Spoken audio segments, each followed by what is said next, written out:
When I think about how hard I want to work, the interesting thing about that is that the only person who can judge you on your success is you, because you're the only one who knows how much left in the tank you really had. No matter how hard I trained, no matter how ready I was, whenever something got tough for me, the real David Goggins would come out and he would quit. So I realized this over a period of time.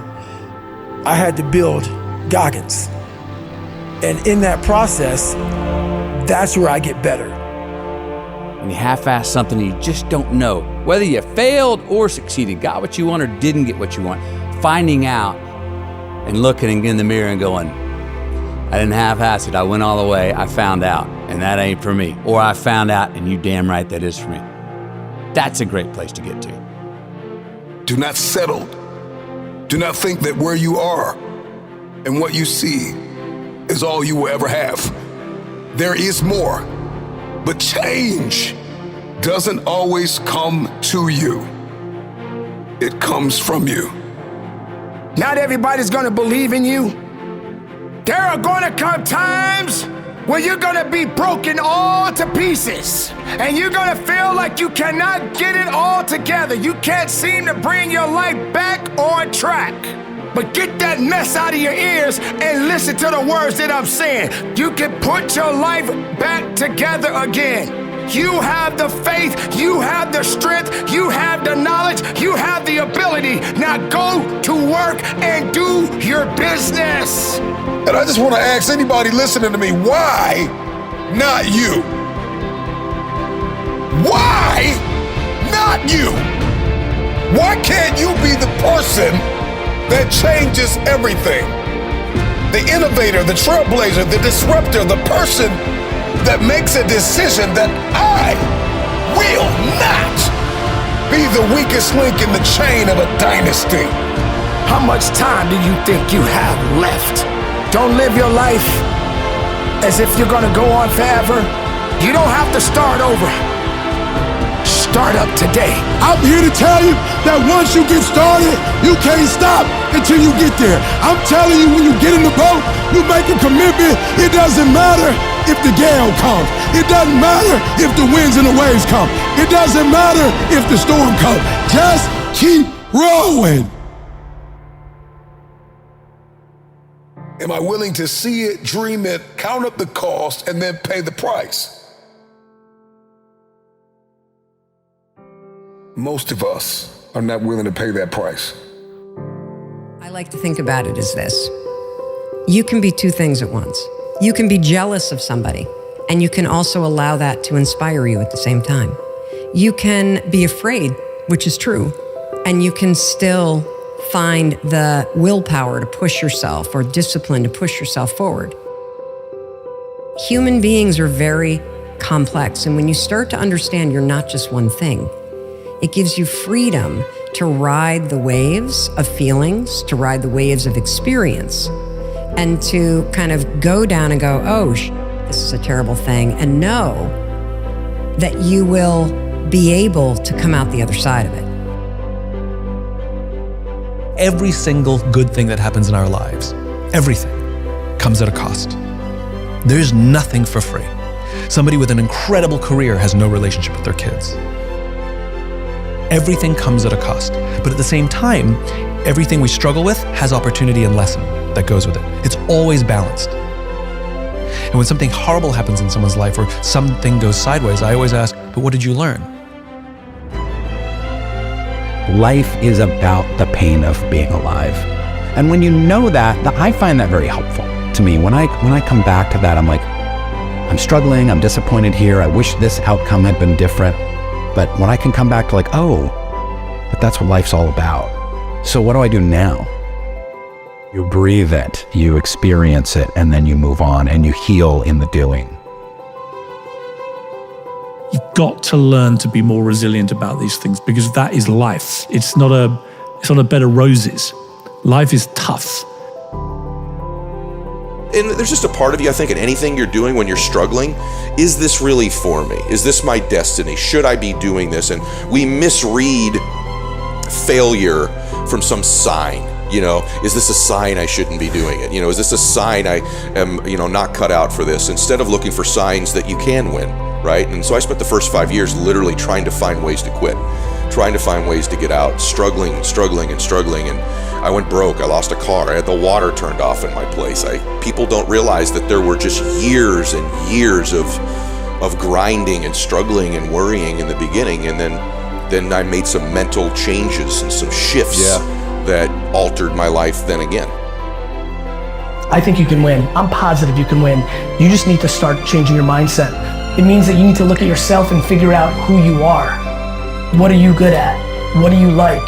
How are you gonna get to the place that you wanna get to? Success is waiting for you. Winning is waiting for you. Achievement is waiting for you, because you are a winner. You are focused. You are determined. You are a fighter. One of the hardest things, which became one of the greatest realizations, is truly coming face to face with myself and realizing that even though I have done extraordinary things in terms of my own thinking patterns, that there was a level to which I was still on the run, that I was darting off to a coffee shop or darting off to an airplane, and all of this racing around kept me from having to truly stop and stand with the woman in the mirror and just be still and figure out, what do I really want? You're a person, you're human, you're alive, and you matter. You get to face a lot of young man. You got a long journey ahead of you, because you're gonna find out that while your dad did a lot of to you, you're gonna have to make it on your own. Because this world we live in is tough. It's tough. It will beat you down. The world and the life that we live in is the ultimate competitor. The world's tough. The world's tough. It will try to take you out. It will find your weakness, and it will just hammer you. So it's time to get back to work. Get back to work. Stop hearing yourself talk. Get off the podcast. Don't be on social media too much. Cut out all the fucking noise. Get back to the fucking mental lab, because that's where the knowledge came from. You need to get to a point in your life where there's nothing can hurt you, because you know exactly who you are. You've faced your demons. You were able to hear all your past traumas. You were able to listen to them. You're able to say, okay, now I can now talk to people about what I went through. I'm no longer embarrassed. I'm no longer ashamed. Being ashamed is one of the biggest things that kill people nowadays. In their minds, kill them from moving forward. I'm ashamed of myself. Don't ever be ashamed of anything you've done in your life. Face it, fix it, make it better. Everything I need is in my mental lab. Everything, because I'm in constant study of myself. And I know what needs to be conquered, because I'm constantly going through what I don't like, what I'm not comfortable with. I know, and only I can fix these problems, because I have to face these problems. Unchosen suffering is going to happen, right? So the only thing that you can do is have some chosen suffering to prepare for it. It's the only thing you can do. That's the only thing you can practice for the unchosen suffering, is have chosen suffering. Do something that sucks every day. I'm not trying to send a message of run 200 miles, be the baddest motherfucker in the world, but be tough. You better have a part about you that's tough, a part about you that can break down situations and get better. And break down situations very quickly within some trauma in your life, some devastation in your life, because it's gonna come. The devastation, the trauma is gonna come, and you can't allow that to become a Jersey barrier. It can't be a Jersey barrier. It has to be something that you can maneuver through very quickly and move forward. That takes a lot of toughness. Because a lot of people, when you die, they figure out why you died. They figure out how you died in the autopsy.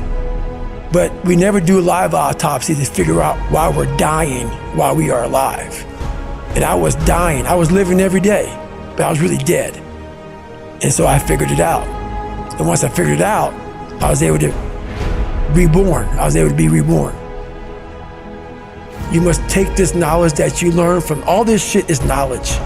So I'm just trying to give people that strength to go in the archives of your life, because while you're probably f***ed up, it's probably something happened to you in your life. Go through the archives, dig it up, study it, and then use it for yourself. That's the main purpose for me right now. You need to be better here, you need to be better here, you need to overcome this, overcome that. And people need to have purpose to get up. They need purpose to perform. You need to get to a point in your life where there's nothing on the docket. There's no 5K, there's no, I'm gonna get into school to be this or that, and still perform to the highest level. Because what people don't get is one day that thing's gonna come up. And if you're not constantly performing without purpose, you're not gonna be ready when the time comes. It's this magical thing, purpose, that we're all looking for. But what's funny about it all is that we need these things to perform, but we don't take a second to realize the purpose is always there. The purpose never leaves us, because the very purpose is you. You are always the purpose. There may be another purpose, like being a SEAL or going to college or whatever, but the main purpose in life is you. So if you wake up in the morning and you don't want to do something, you don't care enough about yourself. And that's what you need to really research is, why am I not doing this for myself? Because that is the number one purpose in life, is to better oneself. So that's the only purpose I fucking need. So the reason I get up every day, even though there's no race or there's no school, there's nothing in front of me, is because I have pride in myself. I was born David Goggins. David Goggins wasn't good enough. He was a scared, bullied, abused kid who struggled in life. And that kid, whenever something got tough, no matter how hard I trained, no matter how ready I was, whenever something got tough for me, David Goggins, the real David Goggins, would come out and he would quit. So I realized this over a period of time. So I had to build Goggins. And in that process, that's where I get better. That voice that says, oh, I can't do this. I can't do that. It's not possible. I shouldn't do this. But just do it. Just do it in the name of moving to your potential. You were not born to lose, you were born to win. You're a winner. You were born to be great. Believe it. I need you to focus on why you were born in the first place. What are you doing here? There are dreams and there are goals and there are things that you were born to achieve and that you were born to do. Get up! Are you listening to me? Get up right now! Get up right now from your misery! Get up right now and start climbing! Get up right now and recognize who you are! Get up right now and climb! This is that New Year's energy to put that battery in your back, to push you, to get up and make the necessary changes. Don't tell me you want to go to the next level if you're not willing to roll your sleeves up. Are you gonna let life beat you down for another year? Or are you gonna get up and say enough is enough? It's time to listen. It's time to focus. Man, let's go. It's time. So no more resolutions. We about that action. We about following through. As a matter of fact, your motto for this year and the rest of your life is follow through. You got one life to live. It's time to get it done. Today I want to talk about a force so profound, so transformative, that it can change the very fabric of our lives. This force is gratitude. The two emotions that destroy your relationship, your business, your life, it's fear and anger. Those are two extremes. What's the emotion I want to train? Gratitude. You can't be grateful and fearful simultaneously. You can't be angry and grateful simultaneously. So what I do is I start my day, I make those changes, and I close my eyes or I look out at the water and I think of 3 things that I'm grateful for just a minute each. I find 10 things to be grateful for before my feet hit the ground. And especially if I'm feeling strained and stressed, I go over my gratitude list, because gratitude will reduce stress all day long. In the hustle and bustle of our daily lives, we often overlook the power of simply being thankful. But let me tell you, gratitude is not just a feeling, it's a way of life. There's nothing you'll ever accomplish that's more remarkable than that you have a chance to accomplish something.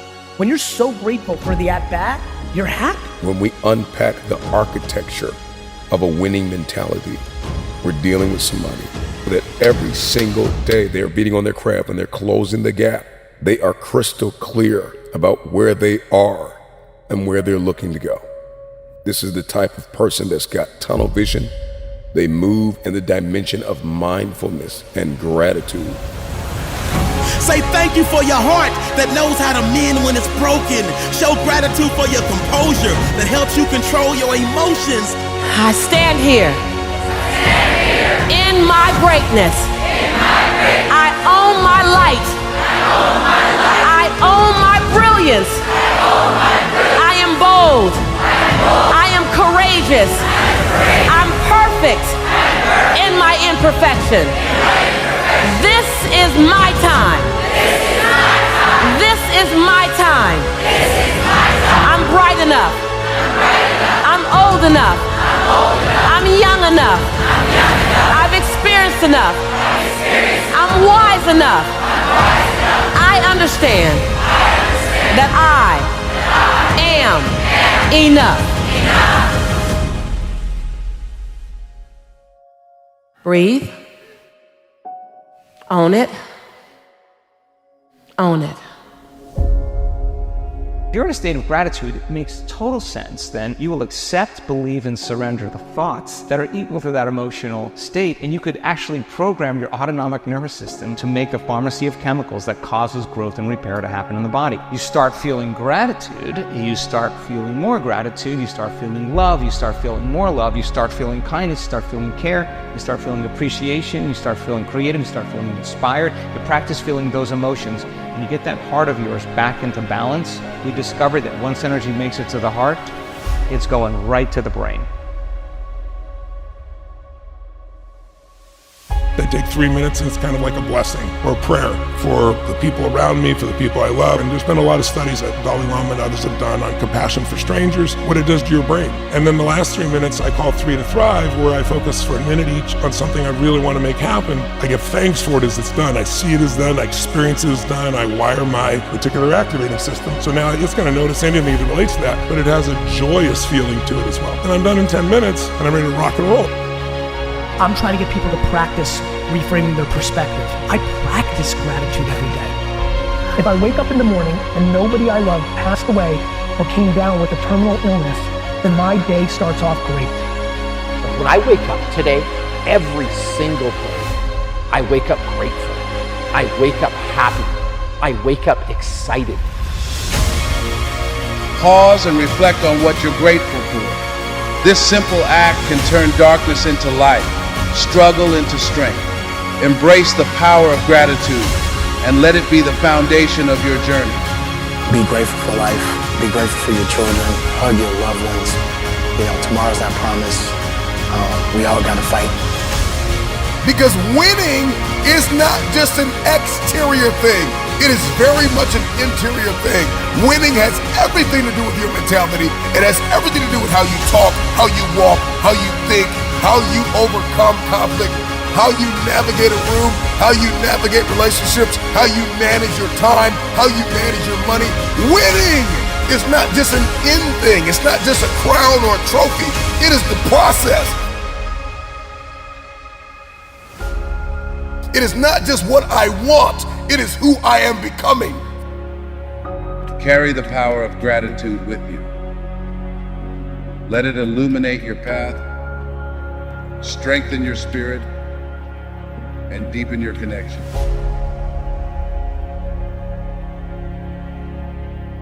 The most important decision of your life is deciding whether you're truly committed to being happy no matter what. Because life is going to throw all kinds of curveballs at all of us. So the greatest gift you could give yourself is, I believe, to make that decision and say life is too short to suffer. It doesn't matter what happens, you're going to find something to enjoy and appreciate. You find what you're looking for. You want to get sad? Go read all the negative stuff. It's there, unlimited. You want to be happy? Go find all the free content around happiness, self-fulfillment, positivity. It's all there. You find what you're looking for. I'm not an advocate of toxic positivity or rose-colored glasses necessarily, but I do believe that you get to choose the thing that you're going to go looking for. And if you can get up and say, I'm going to go out and find some evidence of a good day, the likelihood of you having one is just higher. That gratitude allows me to have perspective at the end of the day, as opposed to focusing on all the horrible things or the bad stuff. It brings me back to perspective that my life is amazing, even if it's horrible. My life is amazing, even if it's the worst day ever and everything's against me. I lose all my money and something else bad happens. It's still incredible. You focus so much on the negative that you forget all the positive. And then when you do think about the positive, you're not putting the energy in the positive like you put in the negative. I know how to talk negative just like you know how to talk negative, but it don't work. It don't help nobody. Because if I put my energy into something negative, automatically my body's gonna respond and I'm gonna start doing negative stuff. I was homeless too. My father wasn't in my life too. I've been in struggles too. But I've come to realize that when you think optimistically and you speak positively, you can speak those things which are not as though they were. You can say certain things out your mouth and make it happen.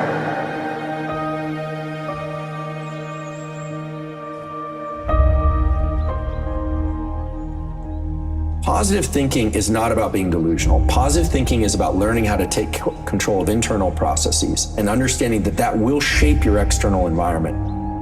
But it's about remaining in control of the internal landscape. It's about knowing that despite shifts in the external landscape, you're going to be okay.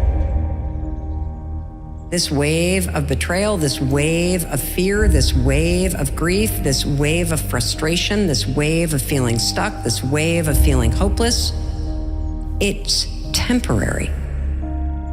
It will come and it will go. And when you realize that emotions are temporary, it also gives you perspective to know that something better is coming. One of my mentors, she had this business card that she used to give out to people. And it said that her greatest regret in life is trading in what she wanted in the bigger picture for what she wanted in that moment. And I always think about my life in that way of, is this what I want for the greater good, for my story to be, or am I acting at a place of desire? Am I acting at a place of wanting to change the way that I feel right now, knowing that that will hinder me? That's not really what I want. What place am I coming from?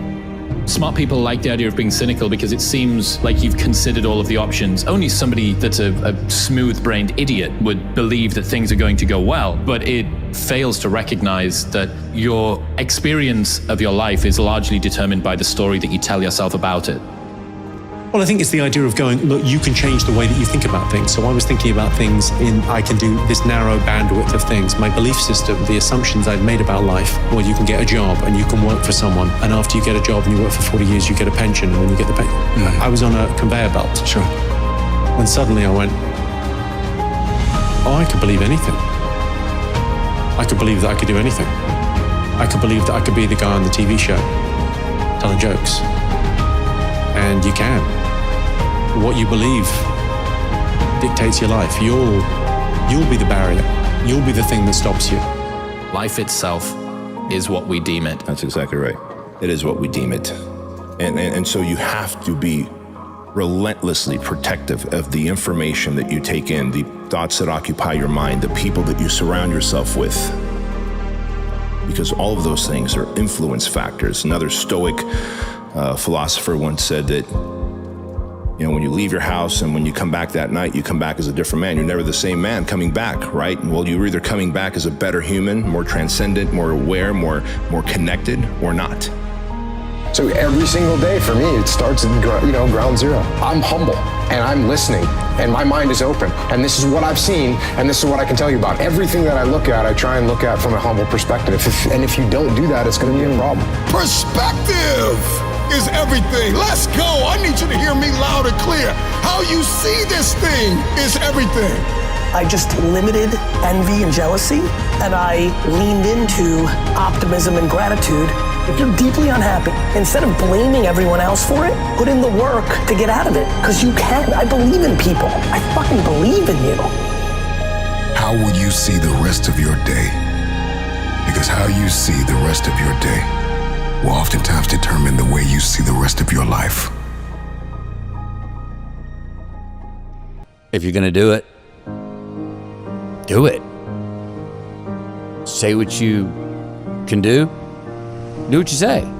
If you can't do it, don't say you can do it. Don't over leverage yourself. Don't over leverage a decision and then jump in and kind of dip a toe. I think I'll try it out. No, think if you're gonna try it out beforehand, but when it's time to go, dive. Finish it, find out. Come out the other side.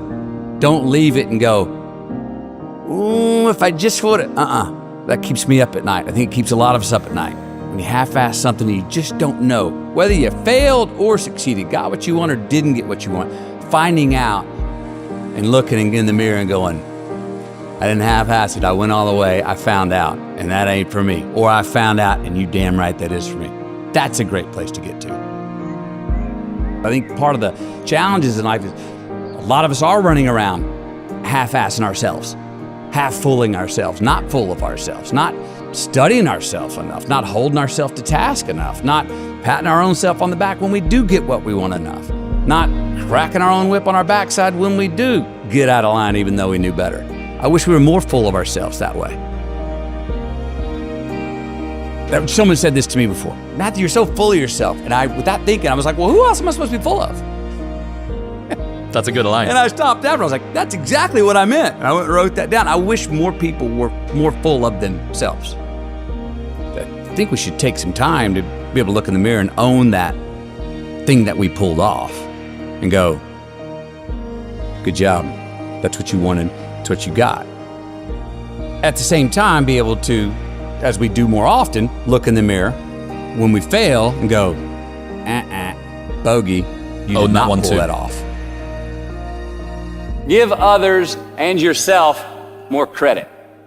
Happiness, you can't guarantee it, but there is a science to satisfaction. You can look at habits that engineered less pain in your life, maybe more pleasure, but at least less pain. And that's a win. So much easier to be supportive and gentle of other people than of ourselves. You will happily bestow this sort of gentle, reassuring pat on the shoulder when somebody succeeds or falls short when they tried their best. Yet, given the fact that you tried your best, you give yourself a kick on the way out of the door and a harsh word to follow you. Yep, because I got myself in the pickle. Because things didn't go how I wanted it to go or how I believed it could go. Life's the ironic tragedy. Life is pain. I'm the reason that I stepped in, which is also an asset. Even if someone go, why are you giving yourself so much credit for screwing that up? We're gonna make mistakes. You gotta own them. Then you gotta make amends. And then you gotta move on. Guilt and regret kills many a man before their time. So turn the page, get off the ride. You are the author of the book of your life. There are habits that I notice of things I take care of in my life, health-wise, faith-wise, father-wise, husband-wise. If I'm doing that consistently, there's less valleys. The ironic tragedy is that life has to be lived forward, but only makes sense in reverse. But when you look back, we can all connect every single dot. It's mathematical, scientific, how we got to this table right here. It's all connected if we go back and look at it. And there's a whole lot of, I thought that was the end. Well, it was the end, but it was the beginning of this thing. What you're leaning into is that mystery going forward, right? That ironic tragedy, that you have something to push off the, well, I don't know what I do want, but I do know I don't want that. You have leverage. Yes. It's there. We always say, well, who are you? Once you figure out who you are. And I try not to ask my kids that now. Well, I want you to know who you are. And a part of that who's helped me is Bob Dylan's lines, like, I don't know what all this talks about who we are, man. We are all just what we create ourselves to be. And that gives me a little, that's relaxing. But it's so much easier to figure out who you're not.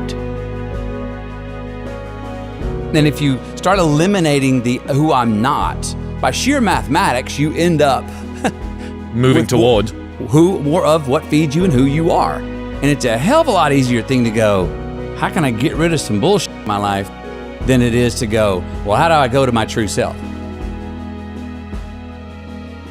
Do I want to press the accelerator more quickly, or do I want to take my foot off the fucking brake? Sometimes the hard work and the endurance and the elbow grease, the work harder we were talking about, that hustle is not the way out. Sometimes it's I need to back up, laugh, have a sip of my favorite whatever, and dance my way through the raindrops out of this sun. And even looking at the things that are bad and going, oh, thank you. Appreciate that. I know many of you saw this game. They were down by 20. They were down by 20. Down by 20 in Golden State? No. Down by 20 away. But before this happened, if anybody's been studying him closely, what happened before this game happened? 77 three-pointers in a row. This boy made 77 three-point shots in practice. They were down by 20 points. He came back and won the game, but you might have missed it. Do you see it?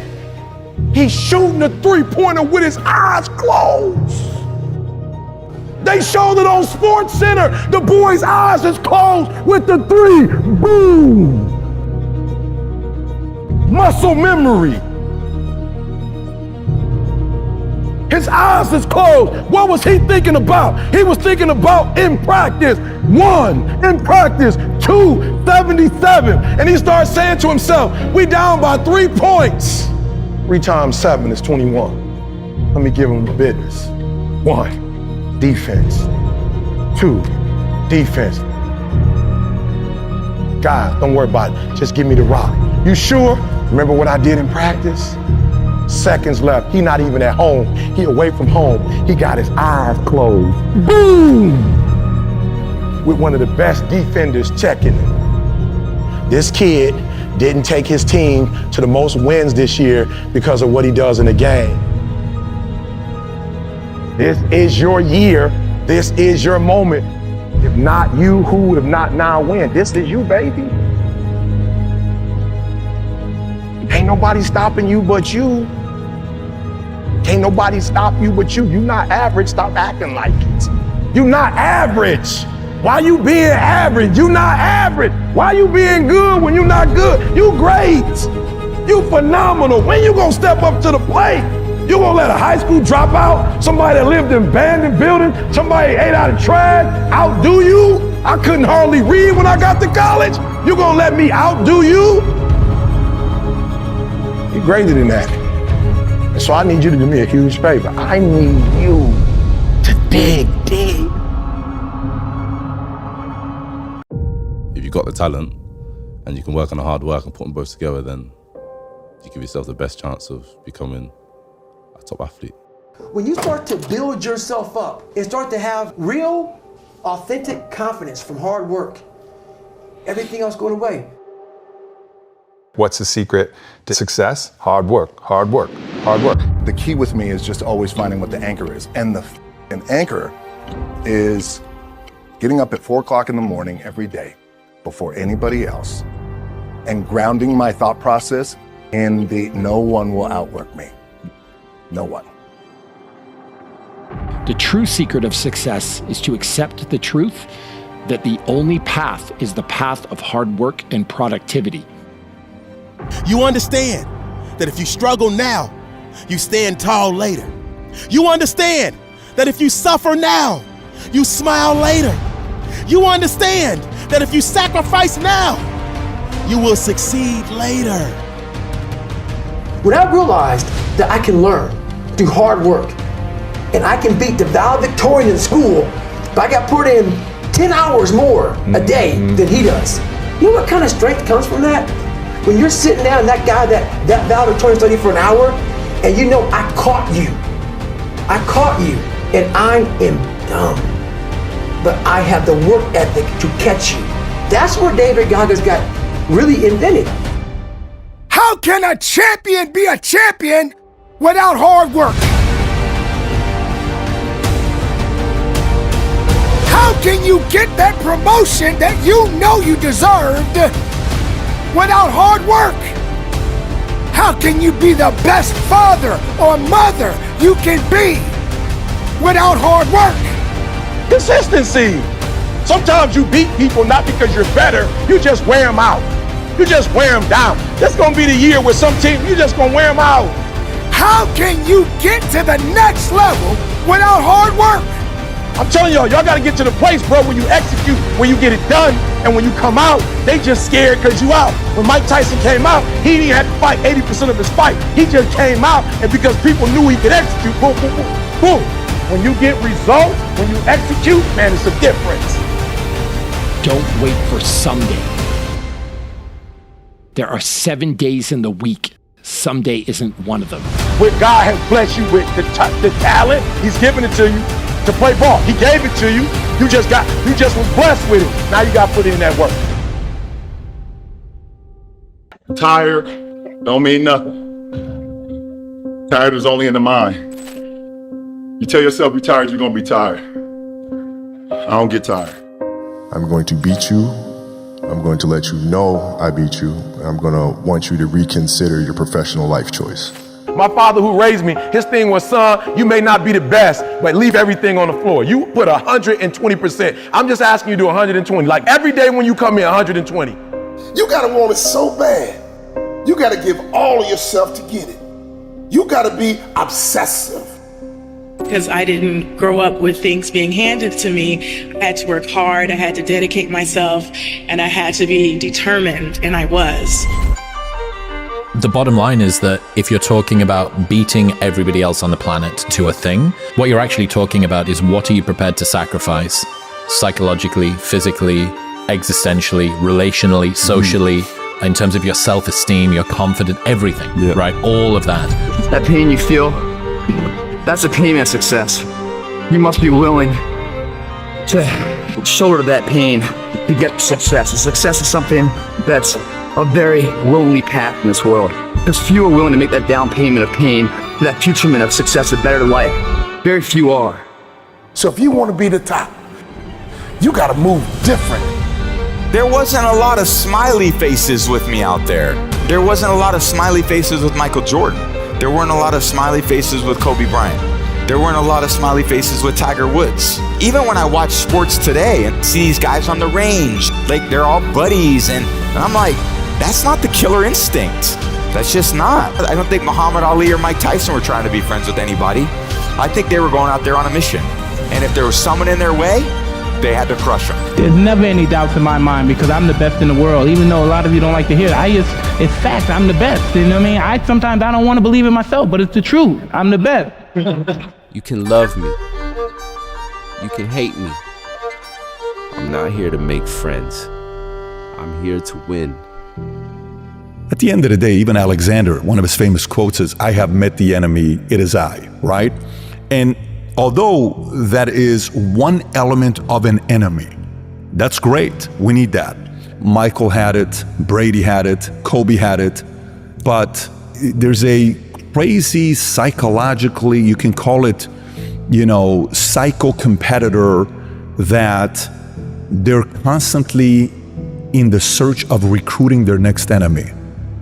It's like, life is boring if I don't have my next target. I'm almost, bad for myself if I don't have the next target, the next enemy. And if I choose it the right way, then I'm able to bring out a side of me I've never seen before. Success is the only revenge. As you expand, they shrink into irrelevance. As you get louder, no one can hear them. You don't beat them, you cast a shadow so big, no one can see them to begin with. And that's what it comes down to, like, what are you willing to sacrifice at the end of the day? People don't understand the level of sacrifice it's going to take. And there's been moments where I realize that I compete because I want to win. I love winning. I love being the best in the world. I've sat many times trying to find the balance of what I want within all this. If I was losing, I wouldn't be competing. I'm here to win. It is hard. It's hard when you're young to wake up in the off season at 6 a.m. to go train and work out, knowing that all your friends are sleeping in and eating pancakes. It's hard when you're on your way to practice, weighed down with all your gear, and it's 90 degrees out and all the other kids are at the pool or at the beach. No matter who you are, there are bumps and hits and bruises along the way. And my advice is to prepare yourself, because success and achievement come from overcoming adversity. When the rest of the world says no to you, you say yes to yourself. You say yes, I believe. You say yes, I can do it. You say yes, nothing can stop me. If you want to be a great player, if you play every single day, 2-3 hours, every single day, over the course of a year, how much better are you getting? Most kids will play maybe, an hour and a half, 2 days a week. It's not going to get it done. You have to be obsessive. You have to be obsessive. You have to be addicted. You have to be disciplined. The key there is you. Everyone else is looking for other individuals to do stuff for you. Stop looking for help from everybody else. Okay? It starts and it ends with you. Your identity starts and ends with you. Every day's an opportunity based on your choices on how you look at things, the choices you make every day.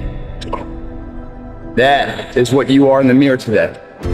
From the captain to the cashier, there is more in you. Stay-at-home father, stay-at-home mother, lawyer, doctor, hygienist, author. I don't know who you are, where you're from, but there's more in you that becomes a part of who you are, that changes how you think, that changes how you move, that changes how you behave. If you could become an executor, if you could execute, I'm talking about learn it. I'm talking about put it deep within, not you hear it. You have to realize that there's always work to do, and you want to be the hardest working person in whatever you do, and you'll put yourself in position to be successful. Muhammad Ali said, suffer now and live the rest of your life a champion, because he knew that the training wasn't killing him. The training was making him. It was forging him in fire. I got to trust that nothing out there can stop who I am inside. You got to stand on your faith. You got to stand on your strength. You got to stand on who you are. I will rise again and I will push. I will be the victorious one. I will conquer. Listen to me, if you work for it, if you're willing to put in that sweat, that blood, and those tears, baby, I'm telling you, you can have what you want, be what you want, do what you want. Are you hearing me? Don't give up, don't give in. You hang in there, you hang in there, because if you quit right now, you ain't gonna never see it. You ain't gonna never get it, but if you hold on, baby, but if you hold on, everything you dreamed of, everything you envisioned, everything you worked for, it's coming. If you work hard, you can't have it. It ain't nothing you can't have. You deserve it. It ain't nothing you can't have if you're willing to work for it. Look yourself in the mirror and ask yourself, how much more can you take? What tried to kill you only made you stronger. So what are you waiting for? You have greatness within you. I'm here. Send me a message, like location, I'm gonna come. Whatever you want, doesn't matter. Ireland, New York, Brooklyn, or Moscow, doesn't matter. Tell me, where?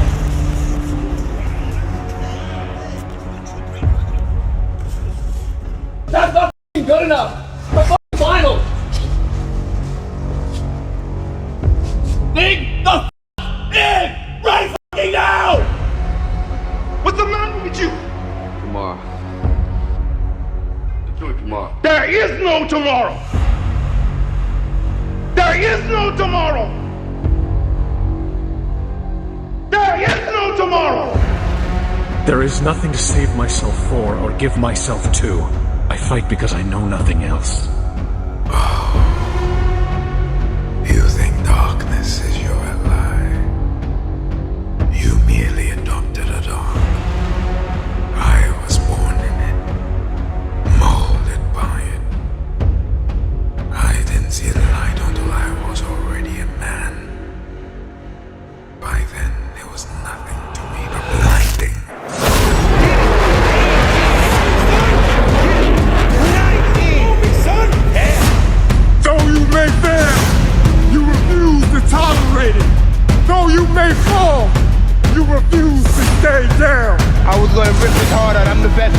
I'm the most brutal and vicious and most ruthless champion there's ever been. Who's one more to carry the gold? Wake up! Stop sleeping on yourself! The welcome to Ramadi is you're going to go and pay your respects to some guys that you just killed. And there's firefights in the city. So we're just across the river from the city. There's firefights in the city all day. There's firefights in the city all night. It was legit combat. Though you may lose the battle, you refuse to lose the war. Reach the point of no return, my friend, where you're always willing to give more. That fact that you have the ability to do something and you're too weak to fucking turn the key and start the engine on it is a greater disappointment and a greater burden to carry than any of this physical sweat equity or pain in the gym or sacrifice. All that is just nothing. When no one's watching, I work harder than when they're watching. And thinking about it like that has given me this persistent and ever-present scorecard or third party that's like, no one's watching, which means now you have to work because otherwise you're full of shit. The sign of success is the hate that you get along the way. The only person who can judge you on your success is you. You're the only one who knows how much left in the tank you really had. When you're stagnating in a business and you're plateaued and you don't know what to do, it's very painful. When you're declining and you also don't know what to do, it's very painful. And so that means that all conditions of reality are painful. If pain is a prerequisite for reality, then it means it's just a signal that we are alive. Rather than pain is a problem, it is a signal that I'm breathing. It just doesn't matter. You can work every hour of the day. The person who loves walking walks further than the person who loves the destination. I work all the time. That's all I do. And I work until I can't work. They're like, that's not healthy. I'm like, define healthy. I do as much as I can of the thing that I want to do with every minute of my day. And I work harder now than I did when I was poor.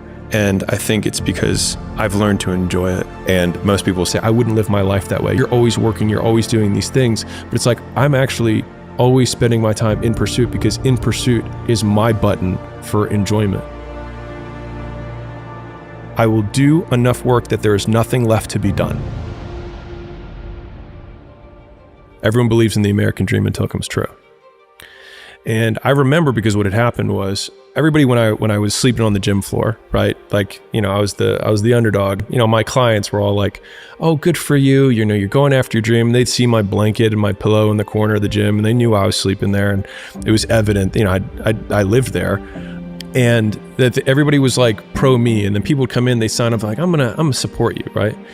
And then within 9 months, I had hired people and I had a manager, and I pulled up, and I remember I walked in the lobby, and all the same people were like, "Oh, boss man's here. Oh, you're not too good for us now, right?" And I remember being so jarred by the experience, and I was like, "You guys rooted for me," and I was like, "And now I did what you said you were rooting for me to do." And that was when I realized that people want you to do well, but not better than them. The reason the goal isn't coming at you fast enough is because every person you've seen accomplish the goal, you only see it the moment they accomplish it. And the reason that it hurts so much when people are like, "Must be nice, oh, that happened overnight," is because every time you fail, no one cares and no one sees. But when you finally win, people take notice. Discredited. But it's the only time they notice is when you actually win. And so to even further reinforce the point, the fact that everyone looks like an overnight success means that the 10 years where they sucked, no one saw. And so the fear that you have about people noticing the fact that you fail is ridiculous because they're barely going to notice when you succeed. The difficulty with personal development and entrepreneurship is that you don't know when the end is coming, but you still need to fight. And the only certainty that I can give you is that it's the same thing that every other person who got through that period went through. But I think the thing that everyone who's listening lacks is the context on how hard work is, not in that it's complex, but just in that it's a continuous and unending focus on one thing and noticing the details that separate mediocrity from greatness. And if you're like, I don't know what the difference between those two things is, that is the opportunity that hard work reveals. And most people expect that is hard work because that's the hardest they've worked, not the amount of hard work that is required in order to get the level of outcome that they say they want or that they expect. And until you get great, because as soon as you get great at one thing, you realize just the tremendous amount of hours and work that it takes to be great at one thing. And then there's this oh shit moment that I can express personally, which is you realize that there's so few things that you can be great at. And then the discipline comes down to saying, what are the 2 or 3 things that I can be really good at in my life? Because it will take me 5 to 7 years to be exceptional at this one thing. I am okay being a beacon of relentless hard work. And that's the never-ending cycle of excellence.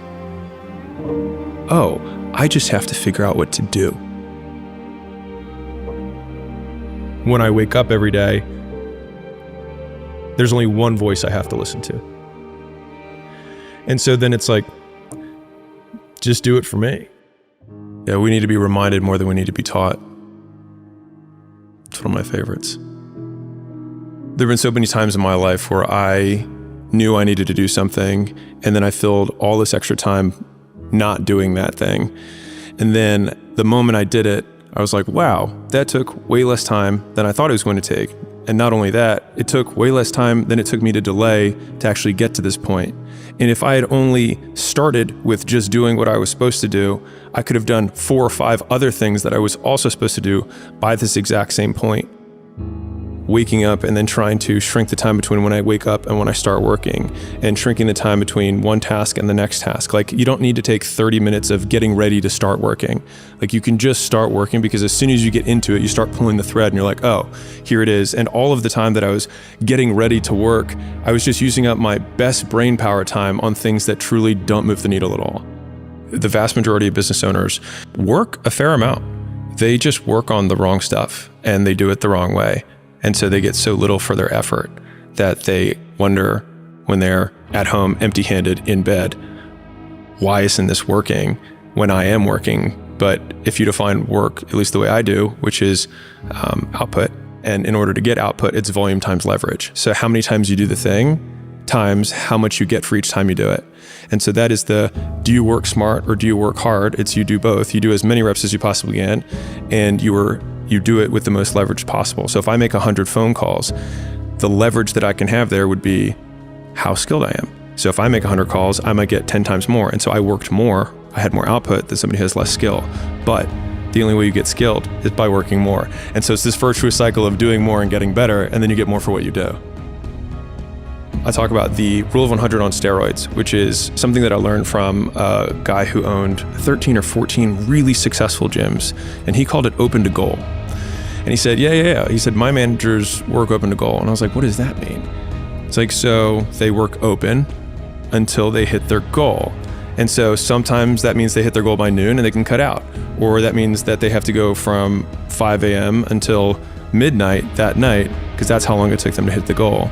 And so I've seen this across a lot of high achievers across domains. So like, I'll keep shooting free shots until I hit 100 free shots. I will run until this happens. I will practice my presentation until I do 0 mess ups, right? Or whatever that output is that you want for quality or quantity. And the more times you do what is required to get what you want, the more times you get what you want. When no one's watching, I work harder than when they're watching. Thinking about it like that has given me this persistent and ever-present scorecard or third party that's like, no one's watching, which means now you have to work, because otherwise you're full of shit. And so it's this continuous reinforcing cycle of me and other me holding the whip behind me to see how much I can take. But with each lash of the whip that I take, learning that I can take it and continue to trudge on. As long as you keep going, you bear witness to yourself of what you are capable of. And I find that incredibly satisfying in the trenches of misery when you have to go through it. Hard work is the goal. And so it's not like work hard so that X, because as soon as you have a so that, then the X is the thing. But if the goal is to work as hard as you possibly can, then the only real output we have is who we become along the way. Then it's something that I can win or measure myself against every day in real time throughout the day, which is how hard am I working? Because that is the goal. Because I know that when I look back on my life, the days that I loved the most were days when I had nothing left in the tank. And so then the goal becomes to empty the tank, not where I drive, but just to drive the car as hard as I possibly can. And that means that in the beginning, it's just straightaways and just seeing how high I can rev the engine. But as I become more advanced, it's like, all right, well, now we've got turns, and then it's turns in elevation, and then it's turns in elevation without guardrails because we have risk. And so when I think about how hard I want to work, the interesting thing about that is that the only person who can judge you on your success is you, because you're the only one who knows how much left in the tank you really had. There's this huge time delay between when we start behaving in a way that a winner behaves and when we start winning. And the problem is that the bigger the mountain you're trying to climb, the bigger the W you're trying to get, typically the more delayed it is between the lag. Yeah, between when you start behaving like a winner and when you start being a winner.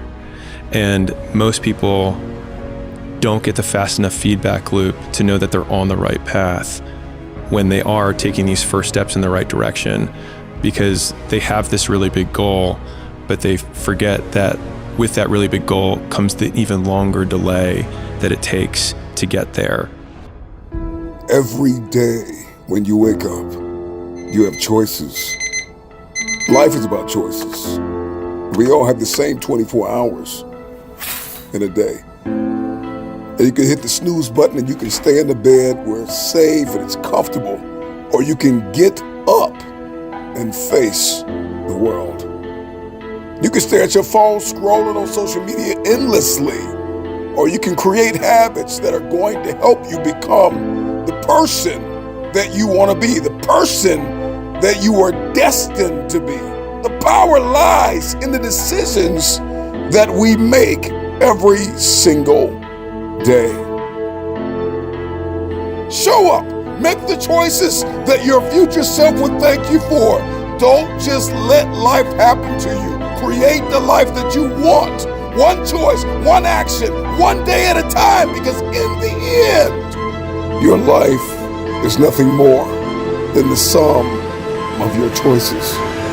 You have the power to decide right now, today, not tomorrow. So choose wisely, choose powerfully, choose to live the life you deserve.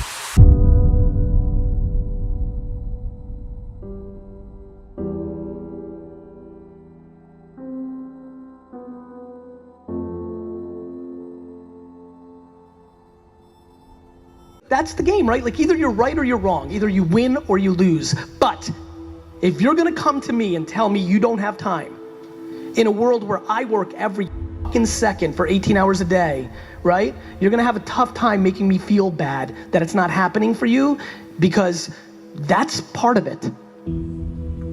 It's simple. It's now or never time. What would have had to have happened in a week for you to look back on that week with pride?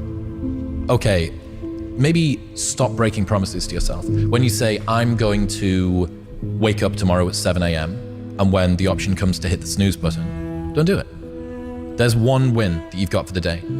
That's action. So it all comes down to this moment. This moment is the only time we can transform. And I say joy now or never. Don't miss the opportunity of this moment, because the days are going to be long, but the months will be short. You have an opportunity. Seize the opportunity. We all get wake-up calls. We get wake-up calls in our relationship. We get wake-up calls in our finances.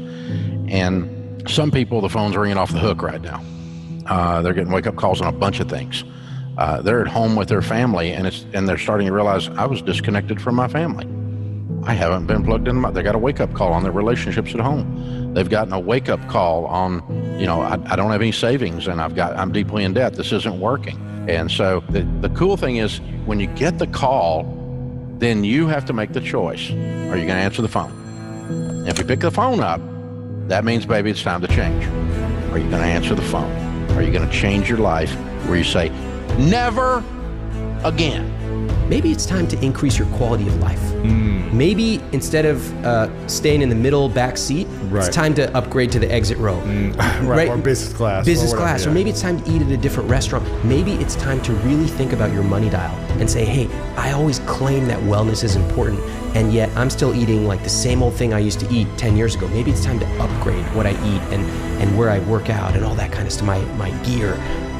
You can do that. Yeah. You've made it. You already won the basic game, so now you get to benefit from it. I believe if you're the kind of person that has spent too much time thinking about where to go, then it's time to get in the car and start driving. And you have to be able to pivot quickly. You have to be able to adjust fast. You have to constantly be aware of the changes around you. And you don't have time to kind of say, well, I'm going to give it 6 months and think about it. You give it 6 days and hit it. The fastest person doesn't win the race. It's the person who starts first. Be the now what you want to be later. It starts right now. And if you're not doing the now, don't ever expect the later to be the person you want to look in the mirror. Everyone's like, oh, later in life, I want to do this. Later in life, I want to do that. Later in life is turning around, looking in the mirror right now. That's the later in life. And unless that turnaround is something in progression, later in life ain't gonna be anything different. Absolutely, you do whatever it takes, okay? Even if it risks your life, that's your dream. I made the decision that, look, this is what I want to do. Somebody's give me an opportunity, I'm gonna take advantage of it. I have 24 hours in the day. I try to take advantage of every hour. Yeah, most days I just want to wake up and make the most of the time I have. I realize it's finite and that I think I'm here for some purpose. That's what I was trained to believe by my own family spiritually, like we're all here for some purpose to give. Then mostly I'm just like constantly worried that I'm not fulfilling that promise. I was like, wow, if I'm not pushing myself to do more and to have more impact, then I'm not really taking full advantage of why I'm here. Because if you spend your time learning too much and never acting, you're gonna fail, right? If you spend your time acting, but you're never learning what you're doing, you're gonna fail. If you spend your time chasing opportunity and never doing anything, you're gonna be at best in some famous person's entourage, right? I think that's how those people end up there. Because you see opportunity, but you never act. As humans, I've realized like we all have these reservoirs of this untapped potential inside of us and can achieve these extraordinary things when we're focused, when we shine positivity and light, when we lean into those that we love and uplift and co-create together. But we usually don't pay attention to what's here right now. Right now, you and I are here. Everything we think our story is, our accomplishments, our problems, are BS. We're just this moment. It's true. And everyone watching this, if you really understand the highest truth of what's going on, we're all even. There's no, this person is better or less, and there's none of that. We're just this space that's here. Now from here, you have sky's the limit possibilities. I chased opportunity, like viciously chased opportunity. Then I learned once I got there, and then I didn't hesitate to apply it.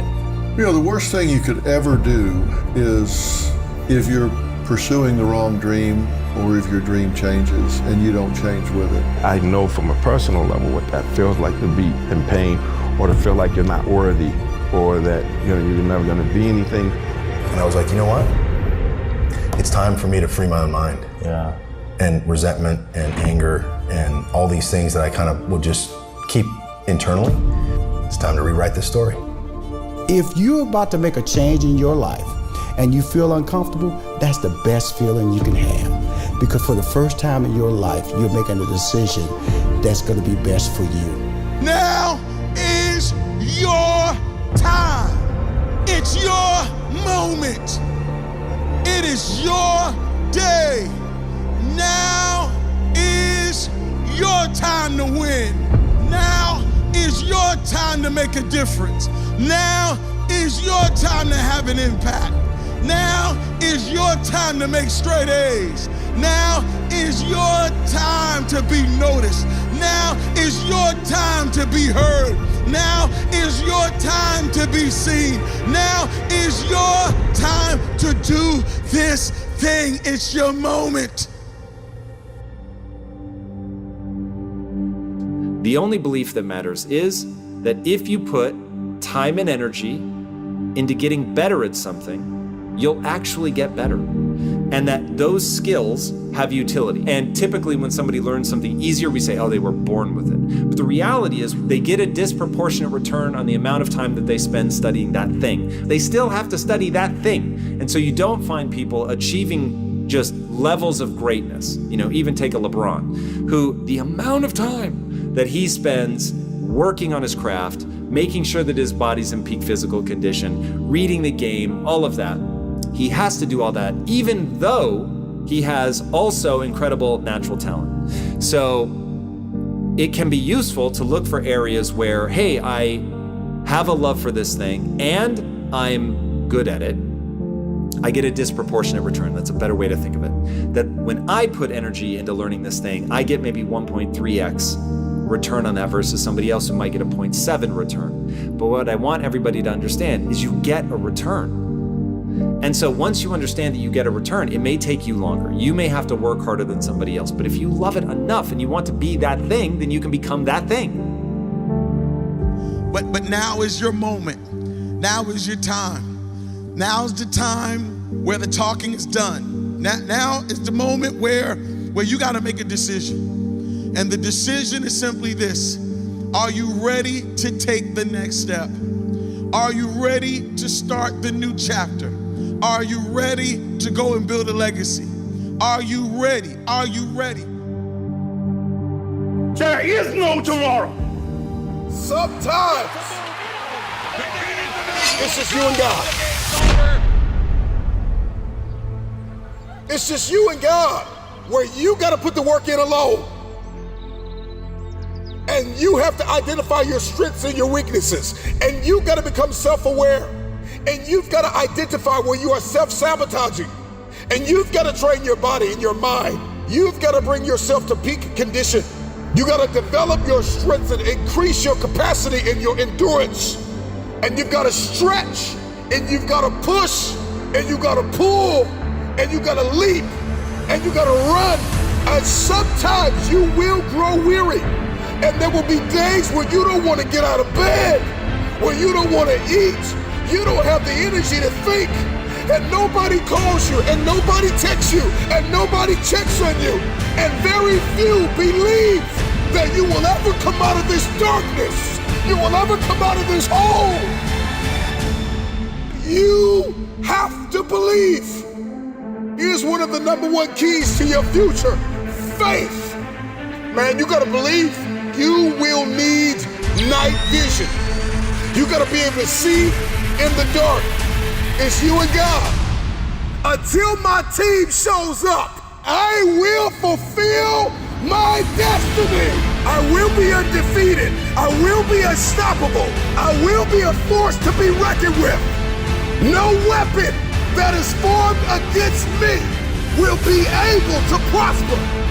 I am destined, I am determined, I am devoted, I am dangerous. I gotta wipe the blood out of my eyes and start to see that it's possible that I can come out of this place of misery. I can come out of this place of self-doubt and self-sabotage and fear and anxiety.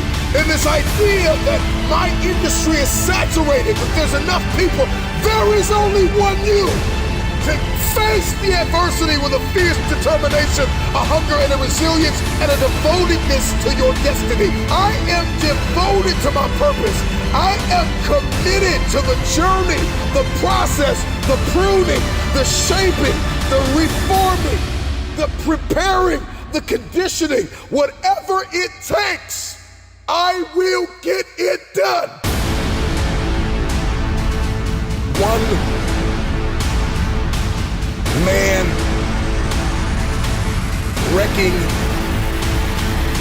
machine. There are going to be seasons in your life where you're going to have to learn how to hunt alone. This is the beauty of a soldier in solitary, a man or a woman who does not lose their identity because they're in a wilderness. There are seasons where life will summon you to march to the beat of your own drum, to trailblaze, to innovate, to adapt and create, to do something nobody's ever done in your family, and for some of you to do something no one has ever done in the earth. Goliath had the audacity to speak against the children of God, and one man out of an army became a one-man wrecking machine who will face very dark hours in this journey of building, of trailblazing, of innovating, of creating something, of manifesting it, of birthing it, of transitioning. This version of yourself has to die. You gotta learn how to put God first, eliminate all distractions. He will be your strength and your shield. People are always looking for the everything must go signs and store closing soon and sales. And we pack these stores out because everything must go. And some of you, man, you need to get this mentality that says, man, everything that doesn't serve the vision must go. Everything that does not line up with my level 1 priorities must go. Come on, one man wrecking machine. I got stuff to demo. I got stuff that needs to get out of my mind, out of my heart. I need to stop living in the past. Come on, is this helping anybody? There will be seasons where you will need to be self-sufficient, where you're gonna have to learn survival skills. It's your time to gather intelligence, to master strategy. You gotta learn how to strike while the iron is hot. From the shadows, out of obscurity, out of the ashes of where people left you for dead. Come on, you gotta dig yourself out of that place with the help of God. Come on, I need you to believe that you are good enough to adapt, to innovate, to improvise, and to bring creative solutions to your place of pain. I know what it's like to feel like you are losing your place and losing your mind, and everything around you is crumbling. You are being challenged on every level, and life will knock you on your back and dare you, yo, get up. I dare you to get up. One man wrecking machine.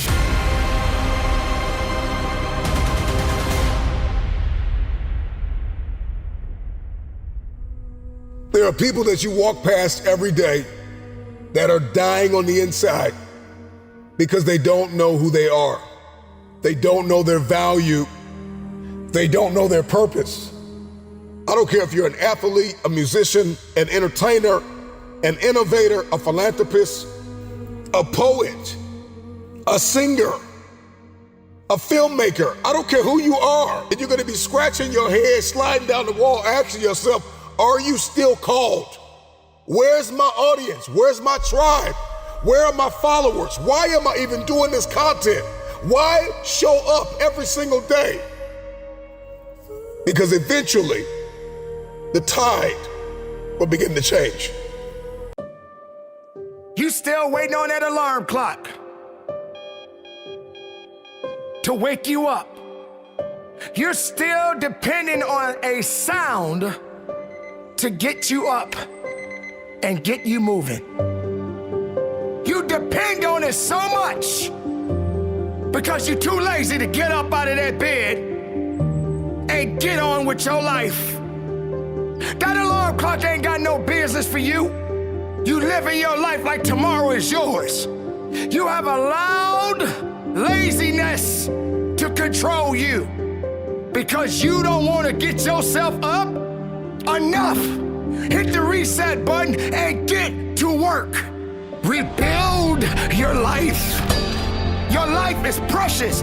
Fight for it. Get out of the abyss of misery. Get some air in your lungs and start living again. Tell weakness to shut up. Tell excuses to be quiet. Pity won't save you. You looking for a way out? I'm telling you to find a way in. Stop looking for help all the time and help yourself. Find a way to win your life back. Don't you dare say you're done. You don't have permission to give up. I never said it was gonna be easy. You're gonna be judged You're gonna be put down. Not everybody's gonna support you.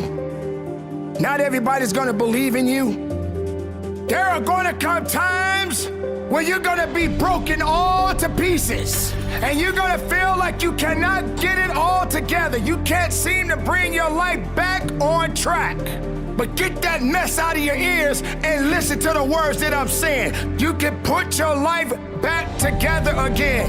You have the faith, you have the strength, you have the knowledge, you have the ability. Now go to work and do your business. No more of saying that you're not strong enough. No more of saying, I tried. Stop trying and start doing it. Your life has meaning. Your life has purpose. Your strength is within you. You were born with it. There's something internal inside of you that has more power than your flesh. Whatever circumstance that you are dealing with right now in your life, I am telling you right now, it is only going to last for a short time. Every day something is changing in somebody's life. Your life is changing. My life is changing.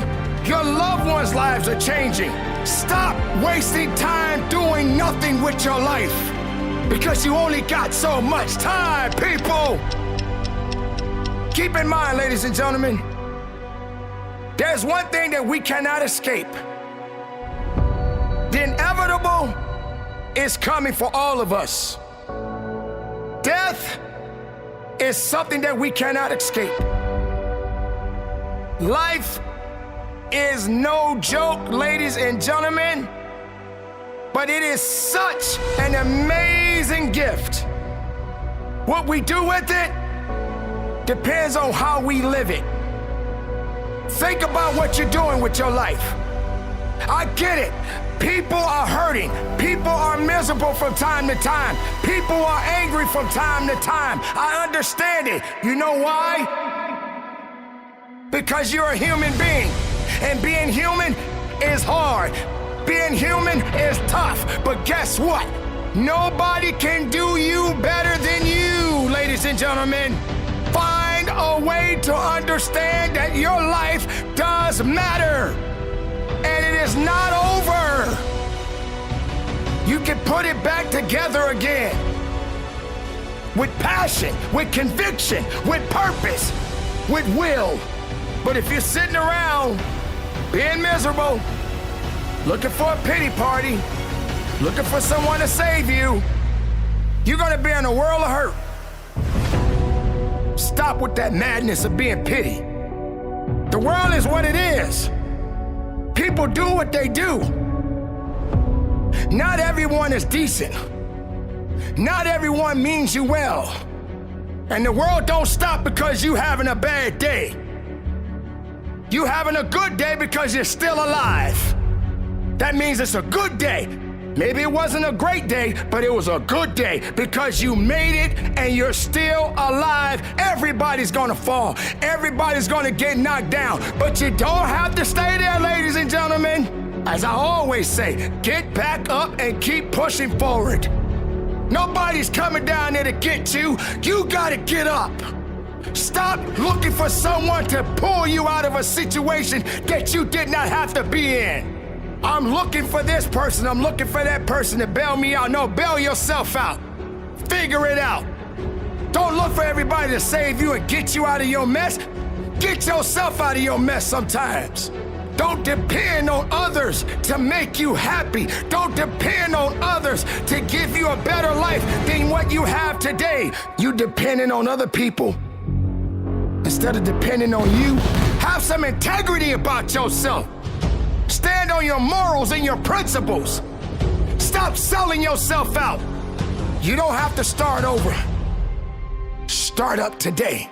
Do something and do it today. How much time do you think you have left? Don't live your life as if you're gonna go on forever.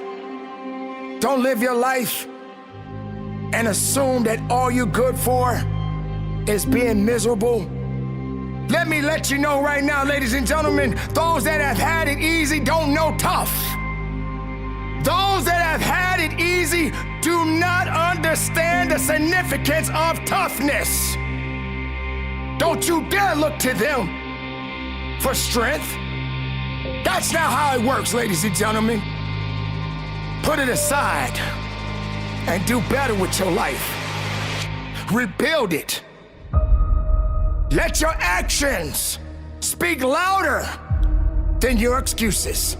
Let your actions speak louder than your weakness. Let your actions flow through your veins.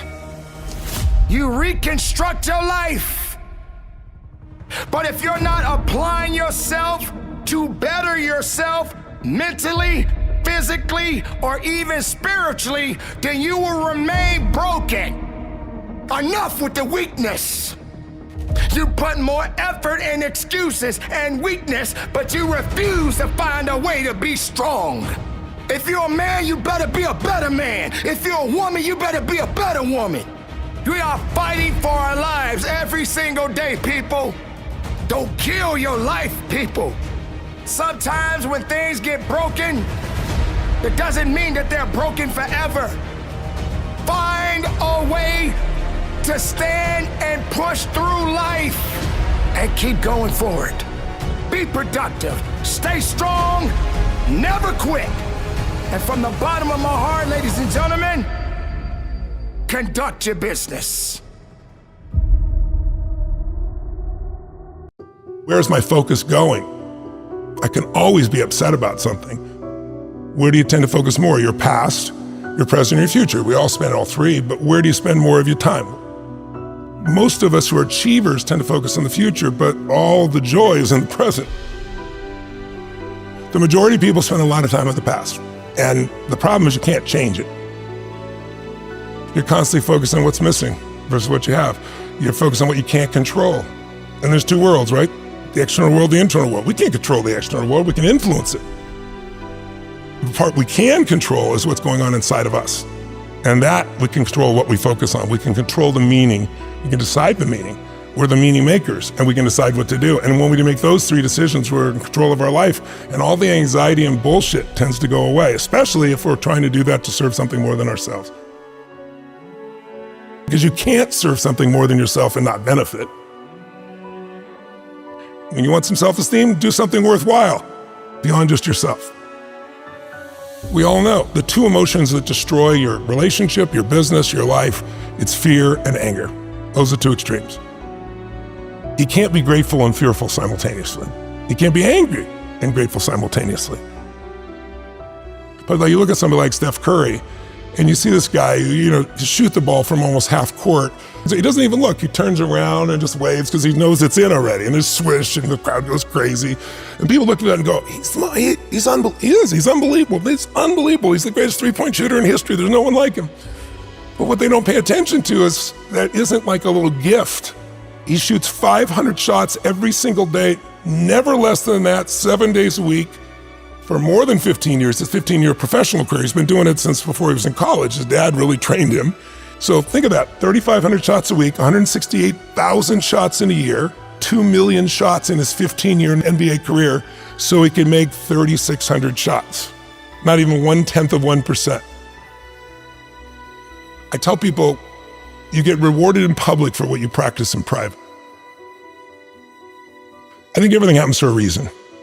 I think there's a higher purpose. I think it's my job to find it. I think that life happens for us, not to us, but it's our job to figure it out. You're gonna battle with internal things within you and external things, but if you keep going, you're gonna eventually slay your dragons and you come out the hero of your own life and you have something to share that isn't bullshit. It's not something you read somewhere, it's something you've lived. Something you want. And everybody can feel you've lived it because it's a different level of ownership, And then, by the way, as soon as you do that, it happens again. You're called on another journey. You have a new level of challenge that you need to go on. It just never ends, but it makes life really, really beautiful. How can people who are always very hard on themselves learn to build up their self-esteem a little bit more? I don't know if self-esteem is the answer. I don't think it's bad to be hard on yourself, as long as you also celebrate when the victories happen. But you know, so many people will tell you, I have poor self-esteem because when I was a kid, people said this to me and that to me. It's convenient that we remember those things and not the positive things that also occur, obviously. But I think it's more important is to realize that self-esteem is earned. It's only earned by you with yourself. You're not going to get self-esteem because everybody praises you. Someone can tell you your whole life that you're brilliant, you're a genius, you're beautiful, you're handsome, and you not believe it. Someone can tell you, you're a piece of crap and you're never going to become anything, and there's a part you can say, I'll show you, as many people have, and then they develop drive out of it, right? So it's really, self-esteem comes from doing incredibly difficult things where you know you pushed yourself. It's not virtue signaling, it's not telling people about it. It's what you know inside your soul is true.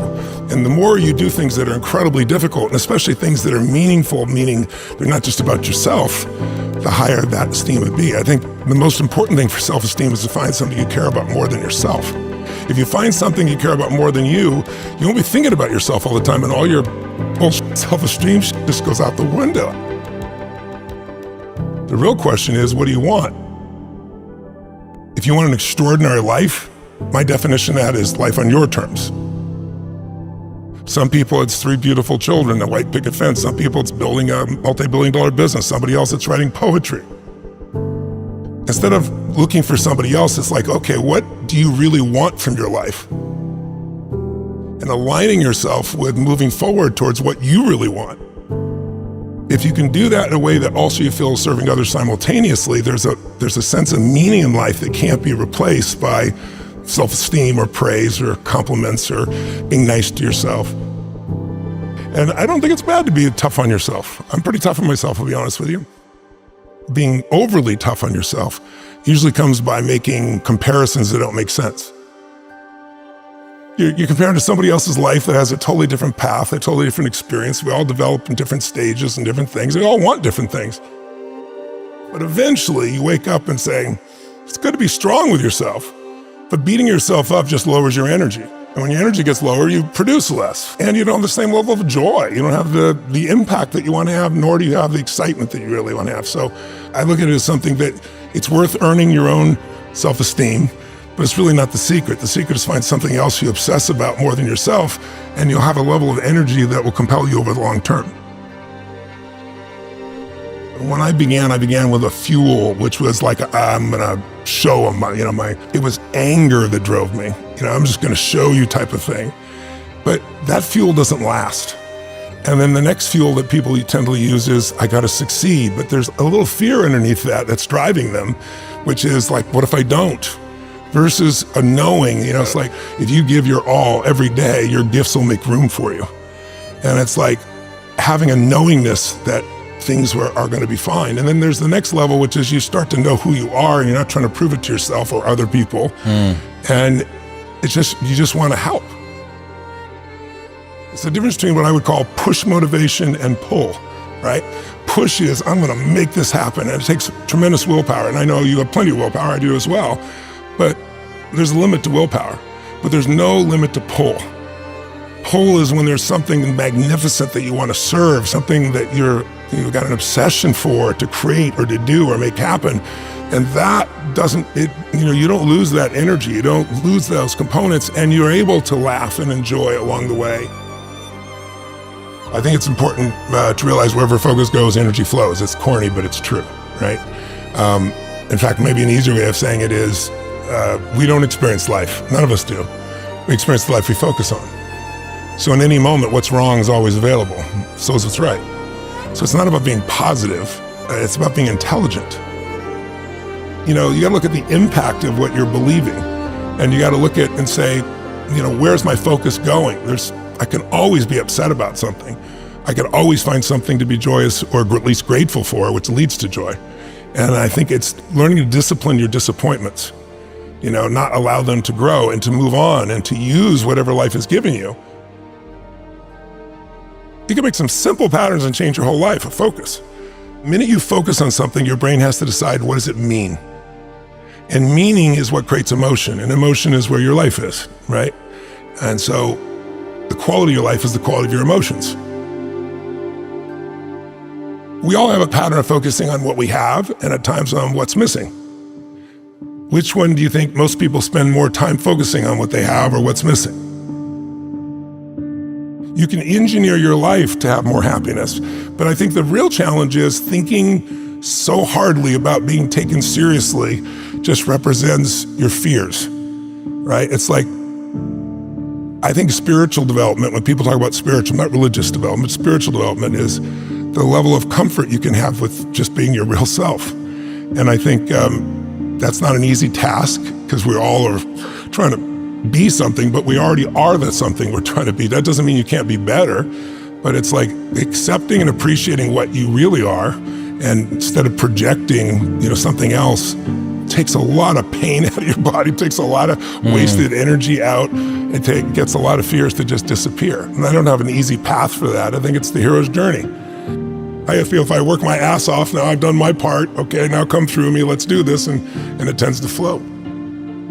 Life happens to me, or I happen to life, but life happens for me.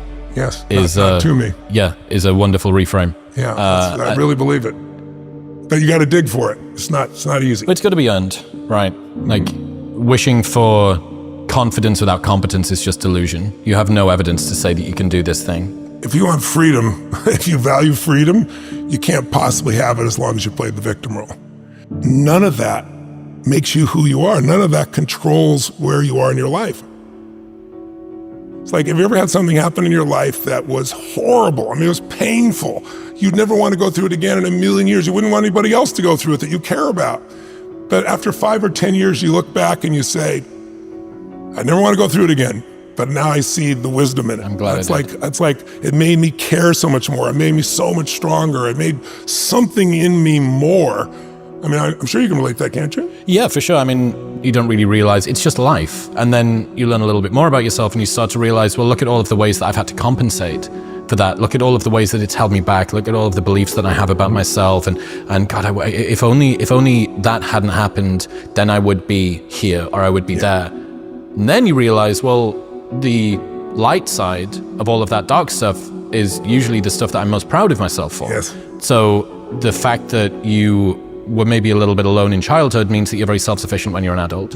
Or the fact that you didn't have anybody to support you means that you have no concern about working on your own and continuing to take a bet on yourself, so on and so forth.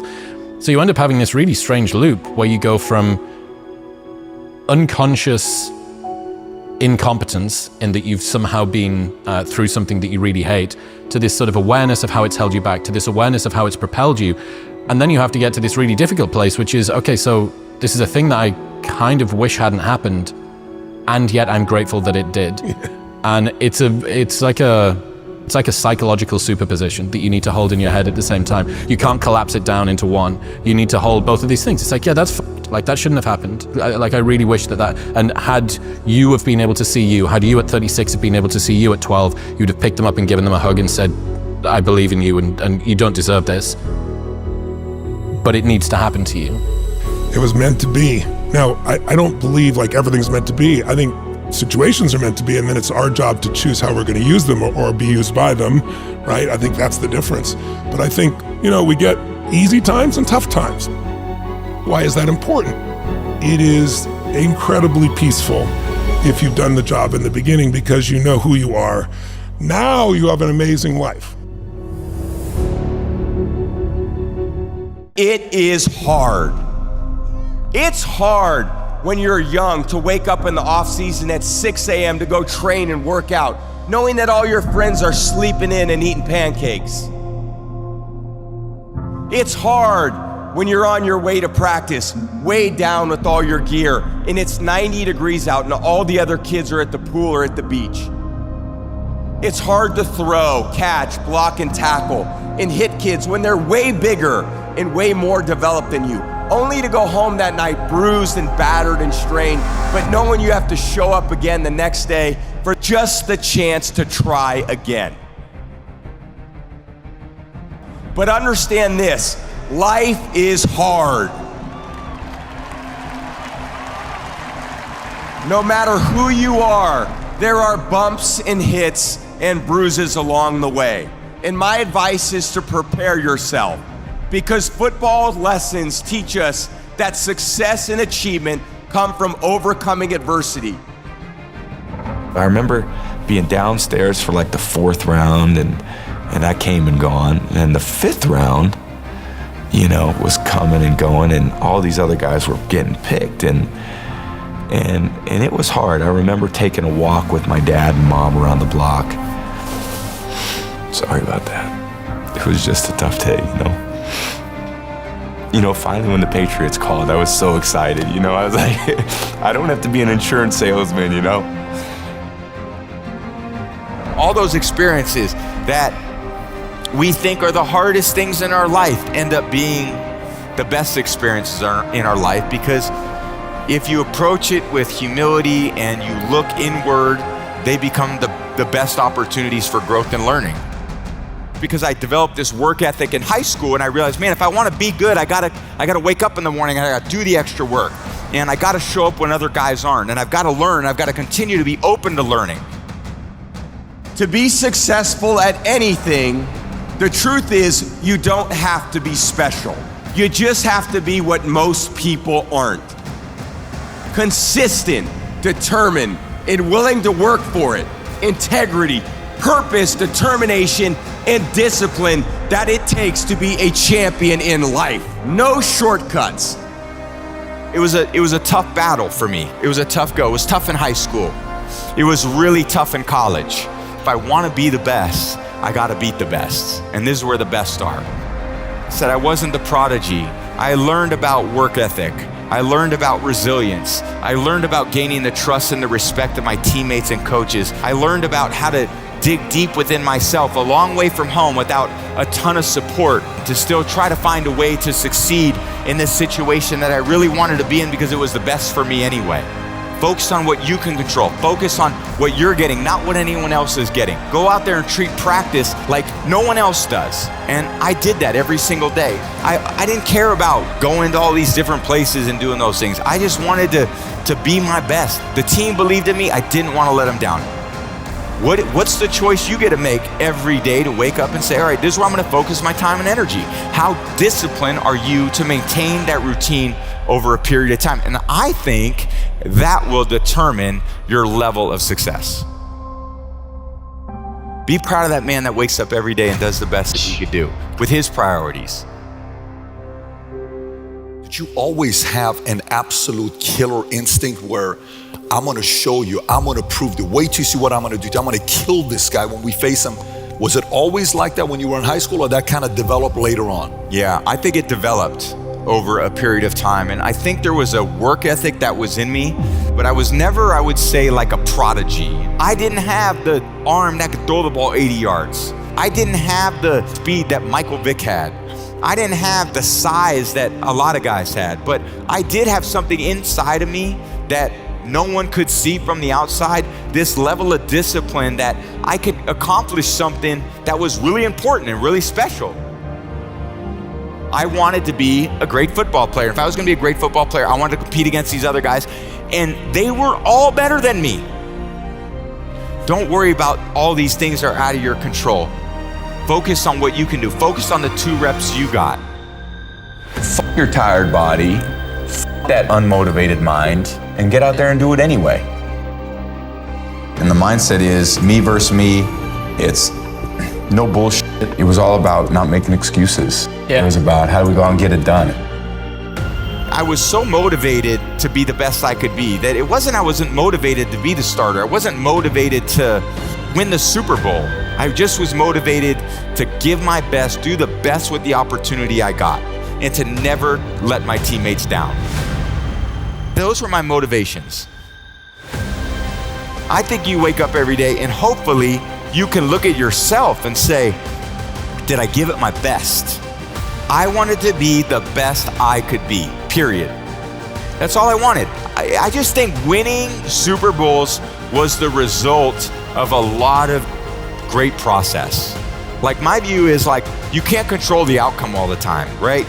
Like, the ball's gonna bounce the other team's way. Like, shouldn't always go your way. So you get motivated by the losses, you stay motivated through the winning.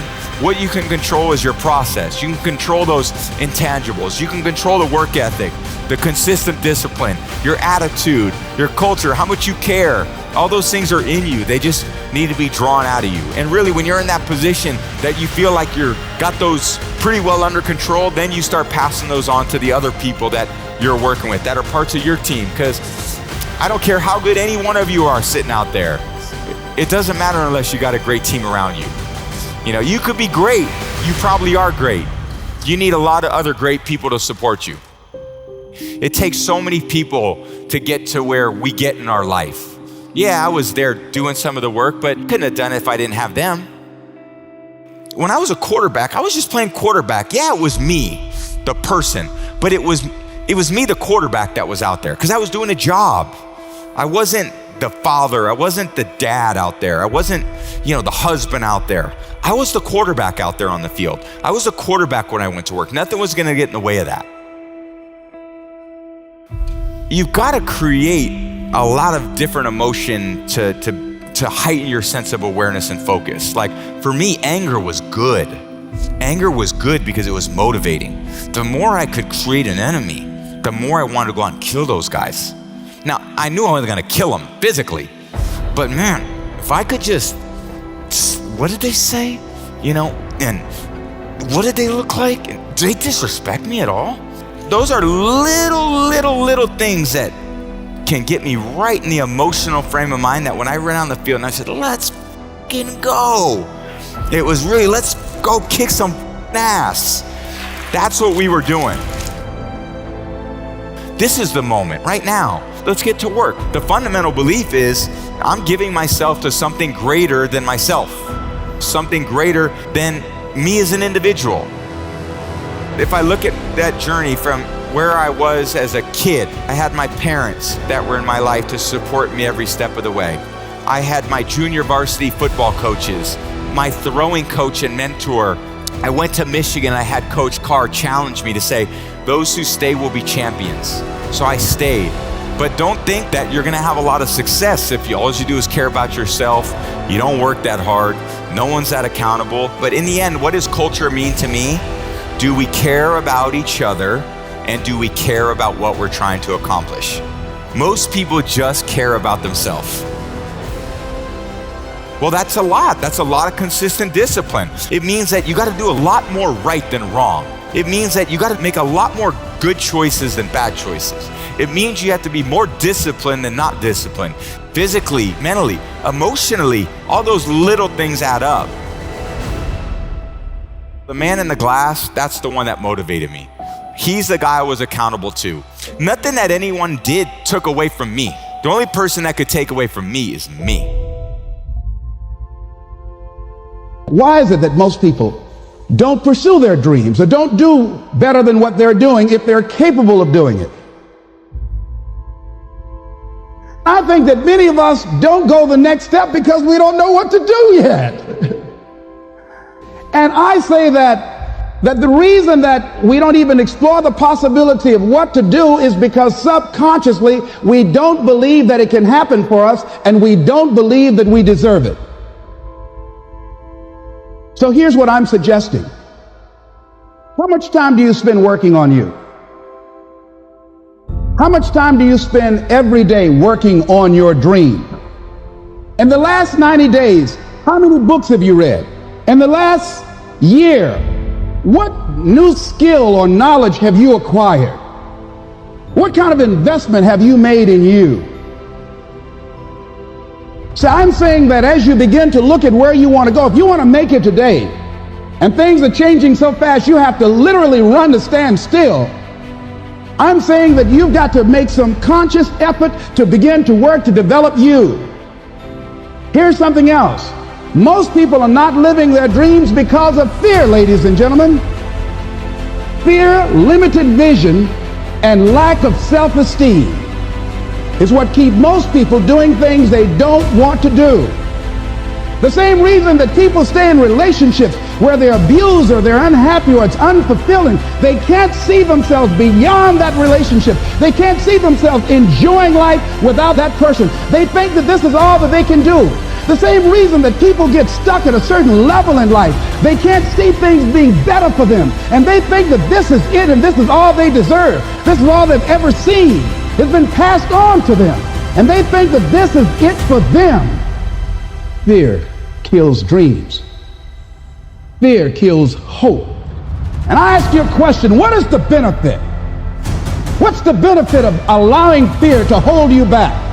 What's the benefit of giving up on yourself, of not stepping out on life and taking life on? What is the benefit for you? What's the plus in that? What do you want me to tell you? That it's going to be a picnic? No, it's not. It's going to kick your butt? Yes, it is. Are you going to want to die? Yes, that's a part of it. But that's just what you must go through in order to get where you want to go. And guess what? You are strong enough to do it. You're strong enough, and your life is worth whatever you have to go through to get past this addiction. Whatever you have to do. This dream you got, whatever you want to do, will it be easy to just run out there and do it? No. Will it happen overnight? No. Will it be a struggle? Yes. Will there be times when you can't make ends meet? Yes, that's a part of it. Will there be times you won't know what to do? Yes, that's a part of it. So deciding as you look at your life, as you look into the future and say, what fears am I holding on to? What fears that I'm allowing to imprison me, that's keeping me from breaking out, that's keeping me from living up to my true potential, that's keeping me from really being happy, that's keeping me from having a sense of adventure and excitement in my life? What's keeping me from controlling my destiny? Whatever you've done up to this point in time, your life is working. Whatever you have produced, it came out of you as a result of the kind of person that you have become. It's a result of your choices. It's a result of your consciousness. Now you have to ask yourself, are you satisfied with what you have produced? Is this what you want? Would you like for things to be better than this? Do you believe that you deserve better than this? Or are you content? This is it. You don't have to do anything else. That you already resign yourself in life and say, well, I'm happy. Are you allowing yourself to get off the hook like that? Or do you believe somewhere in the back of your mind or in your heart that there's some other great work for you to do? There's something else that life has for you. And that's why you're here. How do we handle this fear factor? How do we increase our self-esteem? You have to begin to fortify yourself. How do we do that? I believe that you have to begin to consciously monitor your inner conversation and start talking to yourself. Start building yourself up. Sometimes the only good things you will hear about you are the things that you say to you. So I'm saying learn to be your own booster.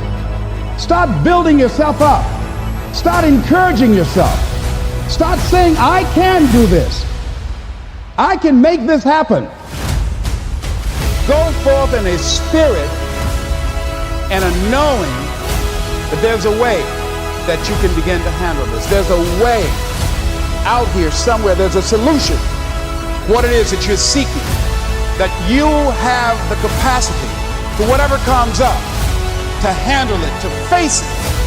And rather than feeling powerless, you begin to feel powerful. Your dream and your gifts have so much meaning and so much value for you till your hunger for them will begin to push you past the fear. Your hunger to have them will give you a special drive. As you work on yourself, as you begin to acknowledge your true identity, the true power that you have, the true capacity you have to bring about change, the miracle working power that you have within yourself to do the things that you want to do.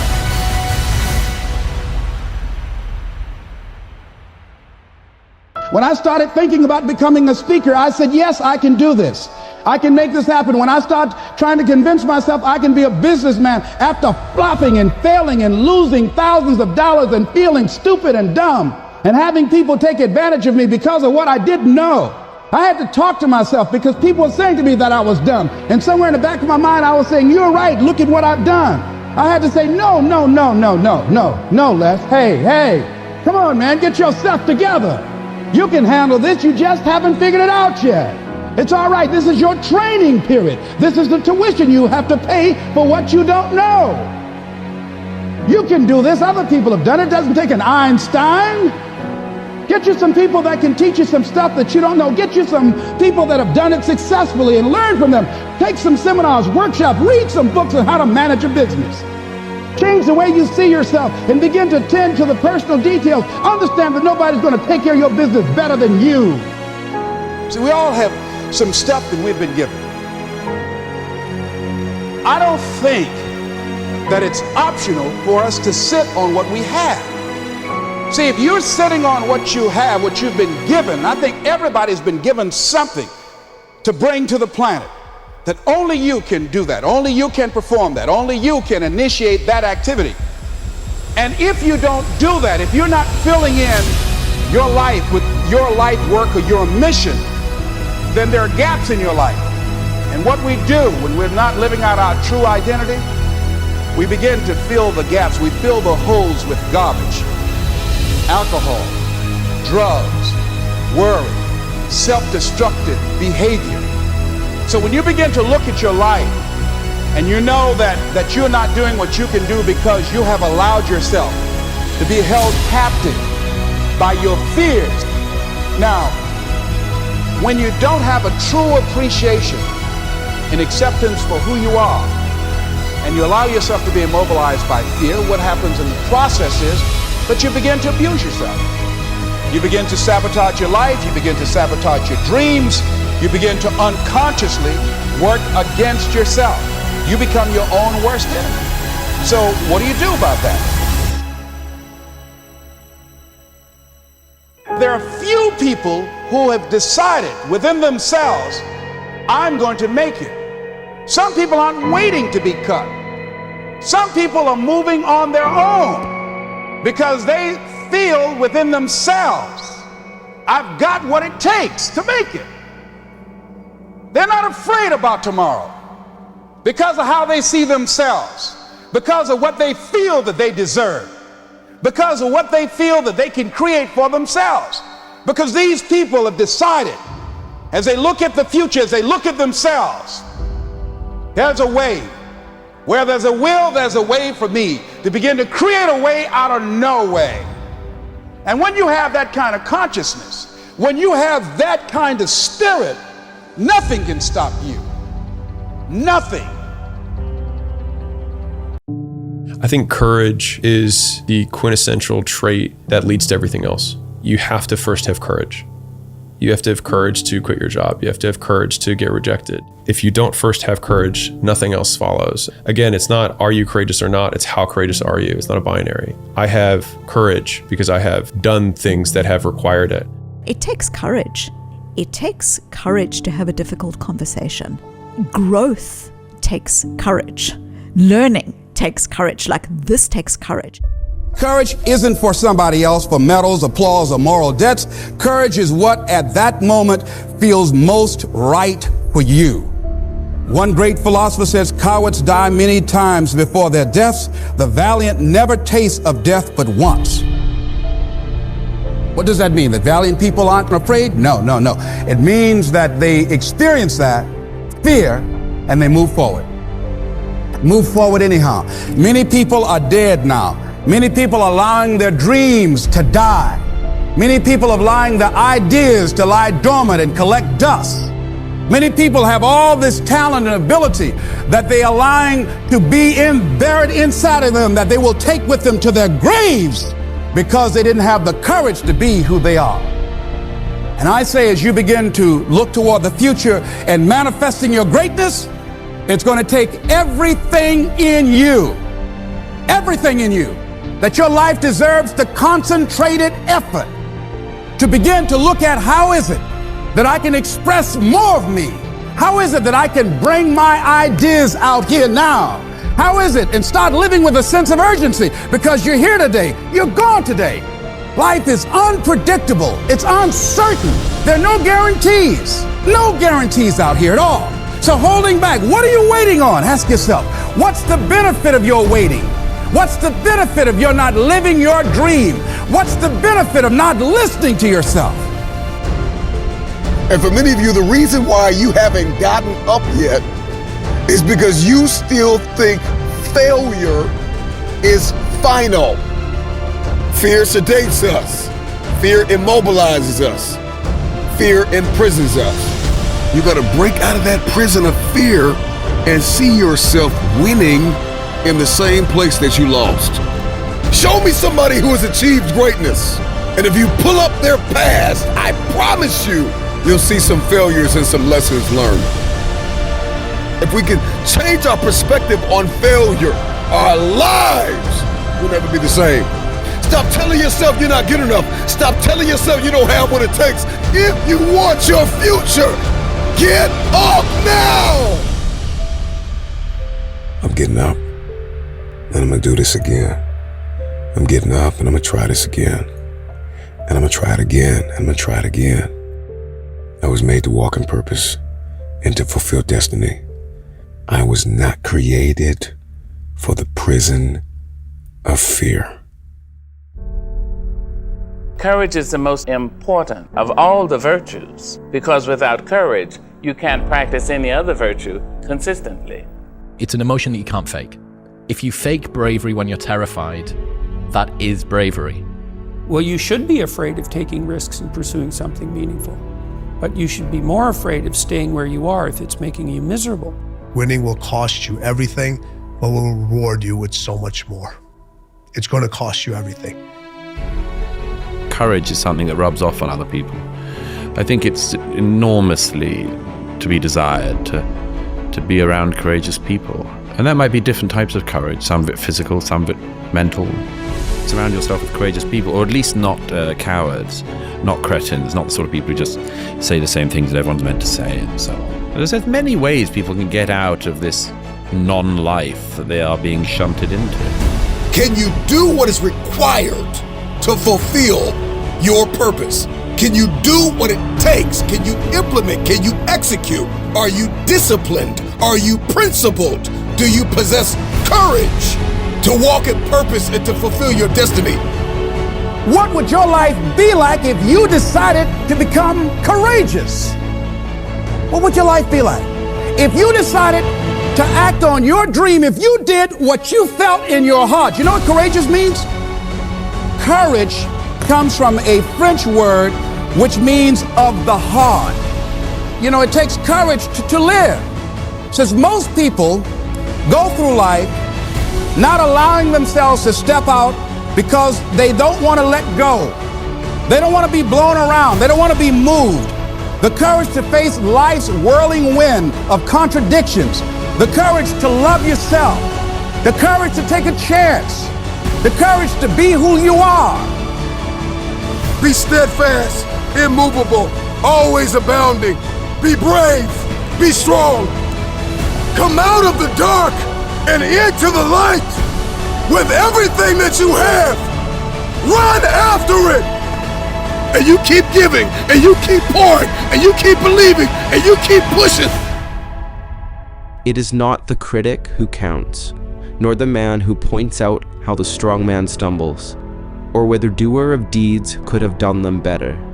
The credit belongs to the man who is actually in the arena, whose face is marred by dust and sweat and blood, who strives valiantly, who comes up short again and again and again, who, in the end, knows the triumph of high achievement, and who, at the worst, if he fails, at least fails while daring greatly. Please, listen to yourself. You know the feelings. If you start listening to the feelings in your heart, and I'm doing it now more every day, I find that my feelings, I can trust them. And I say to you, that as you look toward the future, you look at life on a daily basis, if there's something that you have been given, if you've heard something within yourself that you know that what you're doing now doesn't fit for you, it doesn't work for you, it's not giving you what you want, and there's something else that you want to do, don't allow that inner doubt in you to talk you out of it, to build a case on why you can't have it, to tell you why you're not good enough. You ignore that inner voice and all of the external voices. Don't judge the possibilities for what you can do based upon the circumstances, because the circumstances won't determine who you are. Don't determine what you're able to do based upon your resources. Don't determine what's possible for you based upon where your life is right now. Where your life is right now is not you. That's just what it is right now. But the possibilities for you are unlimited. If you're in a rebuilding process, it's unlimited. If you're coming back from adversity and devastation, it's unlimited of what you can do. That's the capacity of human beings. It doesn't matter how many mistakes you've made. It doesn't matter how many flops you've had. It doesn't matter how much money you've lost. In fact, I see it only as an investment of what you learned from life, not losses, but investments of what's possible for you. Once you start listening to yourself, and as you begin to act on your dream, as you start just trying to find your way, doing what you can with what you have, you will start seeing things opening up for you. You'll start attracting people. You say, where'd they come from? Things will start coming together, clicking for you. You say, whoa, you start brainstorming. Ideas will come out of nowhere as you focus on it. The key to it is to begin to focus, because as you focus on that which you want to do, that which we focus on, that which we give our energy to, it will begin to multiply. It will begin to expand. It will begin to develop your consciousness. And out of that comes your greatness. Out of that comes a commitment. Out of that comes a passion for life. Out of that comes a special power that you have in you that you haven't even called on yet. See, the powers that we have will never reveal themselves if we don't challenge them, if we don't put ourselves in a position where we have to use them. And the guy said, put yourself in a position where you can't retreat, where it's do or die, sink or swim. Here's what you'll find out. You'll develop incredible swimming skills, or swallow half the pool of life. You'll find yourself stroking unlike you've ever seen before. Through the inspiration of desperation, you'll become more creative than ever before. All you can do is all you can do, and all you can do is enough. Make sure you do all you can do. So as we look at the future, we can decide that from this day forward, as I look at my personal relationships, if I look at my professional relationships, if I look at my family relationships, as I look at all the dimensions of my life, looking at myself mentally, emotionally, and spiritually, I'm going to do all I can do to develop me, to bring my talent out here, to make a contribution to life. Here's what I know about you. You've got greatness within you. As you look toward the future and developing your greatness, begin to know that your life is worth the effort. Is it easy? No. Is it worth it? Yes. Yes, your life is worth it. You might have failed in the weight room, and you might have failed financially, and you might have failed in school, and it doesn't matter where you fail. I need you in this moment to get up and try again.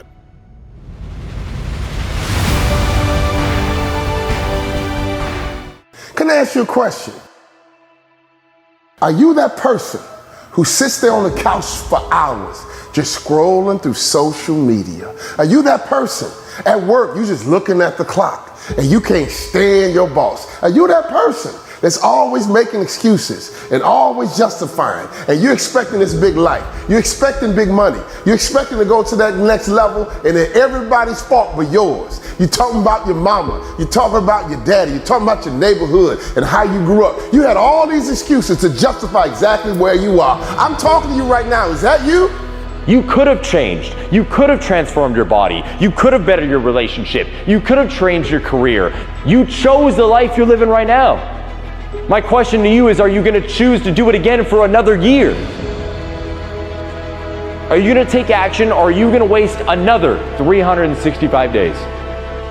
It means staying dedicated to your mental, because you know that when you have the mental fortitude, nothing will break you. This year, it's your year. And I need you to eliminate any doubt. I need you to eliminate any fear and go get it. Focus, lock in. in your life, stop being a spectator and start being a participant. Whoa! Stop being a spectator in other folks' life and start being a participant in your life. Stop being a social media groupie, being a spectator in everybody else's life, and become a participant in your life by doing two things. Trust me, read a book once a week, and that could be a powerful transformational. Go and get a certification. Go back to school, man. Get smarter, get brighter, become an expert. You choose the two things you need to do. You probably already know. But if you can do these two things consistently, my friend, and lock in, this next year is your year. It doesn't matter if you feel like it. It doesn't matter if you enjoy the task or not. If you want the results, show up and do the work.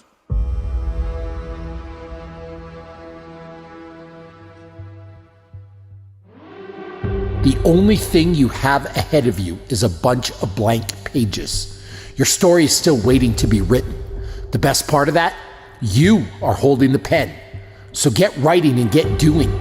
Get building. It's never too late to start creating the life you always wanted. Are you ready to stop procrastinating, to let go of self-doubt and push through rumination? Are you ready to move through every challenge and become the person you were always meant to be? And once you create this mental fortitude, you'll find out that you're capable of anything that you want to achieve, my friend. To push past that diagnosis, to make it through school, to push past and pursue your business, despite what anybody has to say. Stop waiting on outside forces, external forces, to write your script, to write your narrative. No, that is up to you. What you don't change, you choose. So if you are going into 2025 and you don't like your body and you don't do anything to change it, you are choosing to live there. If you're going into 2025 and you don't like your relationship, you don't feel fulfilled, loved, and happy, and you don't change it, you are choosing to stay there.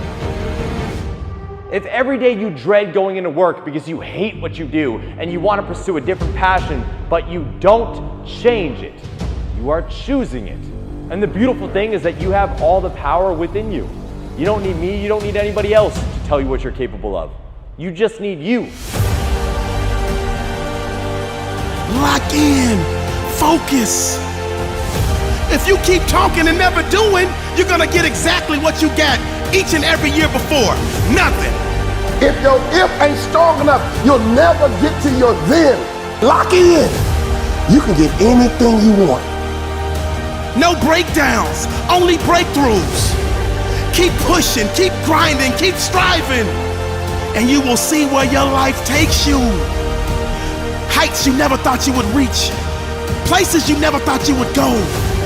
Your bank account on extra large, your life on inner peace, your life on serenity, your life on get up, get out, and get after it. This is a great year to win. Lock in. Stop wasting your time being a spectator in somebody else's life and start becoming a participant in your own life by having good habits and good rituals and simply doing the two powerful things that can be transformational for you. Because I know this is your year. The life you want isn't out there somewhere, it's here. It's in your power to create it. You need to understand, what you don't change, you choose. Are you going to yell at that morning person that makes you sleep in every day and say it's time to change? Are you going to go into your work with a different mentality to get that raise or get out of that situation and start your own business? Are you going to step up or are you going to fall down? Right now you are faced with a choice. Change or remain the same. You see, my friend, there's no such thing as negative self-talk when it comes to mental fortitude. Because all you think is finishing. All you think about is persevering through. All you think about is achieving what they say you won't achieve, my friend. Because you created that wire You created that mental toughness within yourself, and it won't break you. Nothing will break you. All gas, no brakes. That's the way you live your life. Maximum effort, maximum heart, maximum soul. If you want to blow up, then you got to do two things. You choose the two things. But trust me, two things can be powerful. One thing might be some new friends. One thing might be getting up early. One thing might be working out, get your mind right. One thing might be reading books. You decide your two things. Start believing in you so you can go into 2025 with an elevated mentality. So you can go into 2025 with a driven mindset. Do what you need to do on a daily basis. As a matter of fact, do what you need to do the night before to make sure you get up when you say you're going to get up. And you do the things that you say you're going to do. Absolutely no excuses. This is your year. This is your time. This is your moment. I just need you to own it.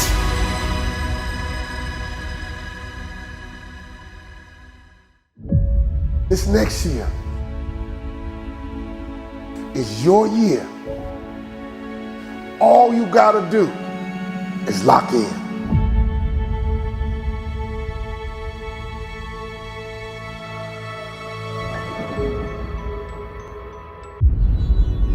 What do you believe? Because it is our beliefs that determine our behavior.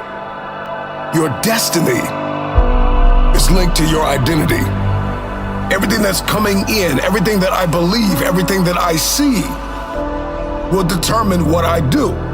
This is why the dark room is so important. Like, if I don't put the work in, if I don't do what is required behind the scenes, I'll never step in public authority.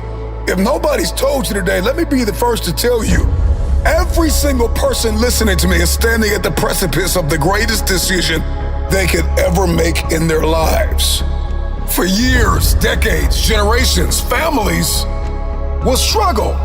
Centuries go by in a bloodline, and people, fathers and mothers, make the same mistakes until all of a sudden within a bloodline, somebody makes the decision to press a reset button. And I just want to ask anybody listening to me, why not you? Why not you? Why can't you be the person that changes everything? The innovator, the trailblazer, the disruptor, the person that makes a decision that I will not be the weakest link in the chain of a dynasty. Why not me? Why can't you be the one that makes history? Why can't you be the one that wins again? Why can't you be the one that breaks cycles? Why can't you be the one that overcomes the demons that have haunted a family for generations? Somebody drop it in the comments. Why not me? What is your purpose? What is your destiny? What is your assignment in this season? Are you completely sold out to it? Are you all in? Are you willing to lay your life down? Are you willing to die to achieve it? There is no tomorrow. There is no plan B. I am completely devoted to my level 1 priorities. Type it in the comments. Why not me? You're talented enough. You're hungry enough. So do it. You are the first pick. You are the only option. And there will never be another way. Believe that it's you. It's always been you. You've got everything you need to go to the next level, to obliterate glass ceilings and move forward. It is possible that if you could just focus and stay committed and be determined and direct your attention to what it is that you've been destined to have, you can have it. Do not settle. Do not think that where you are and what you see is all you will ever have.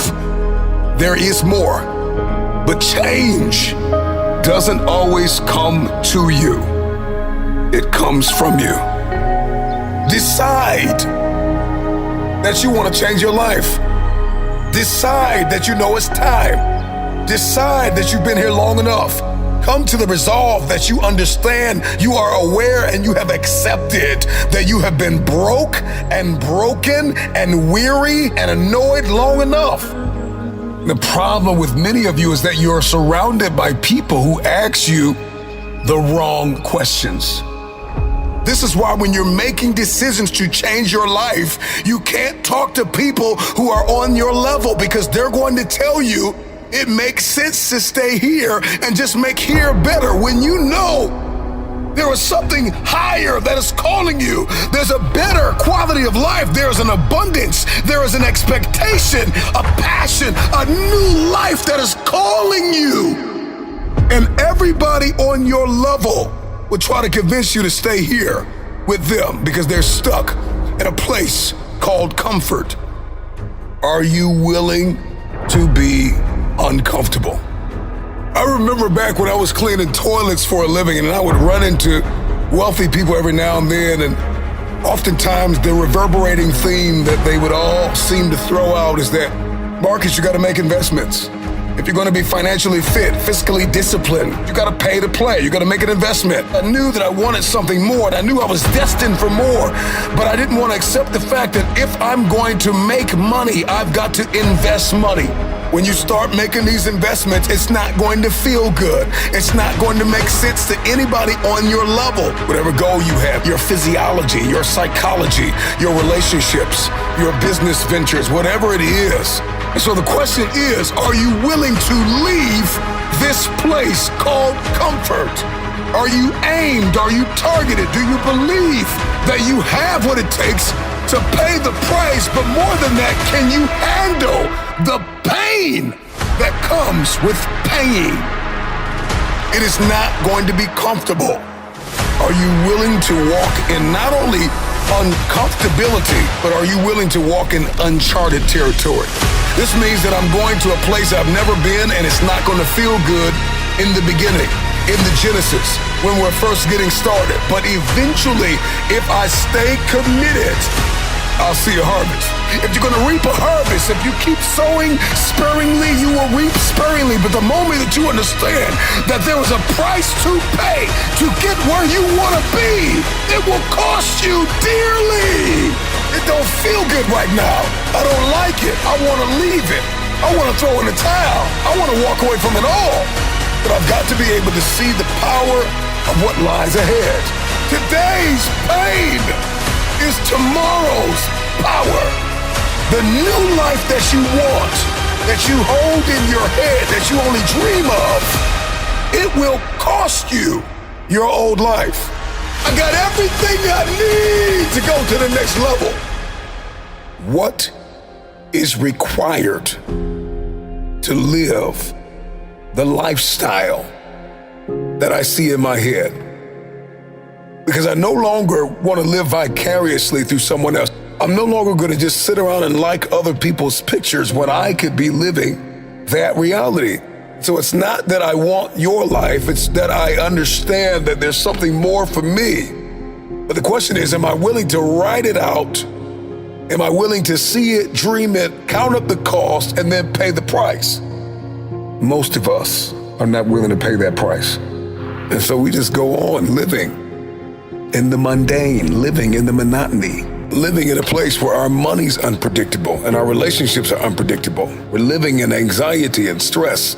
All of you listening to me have the opportunity to be excellent in every sphere and room and arena that you walk in. Do you know why you want to change? Because once you get a why, you become dangerous.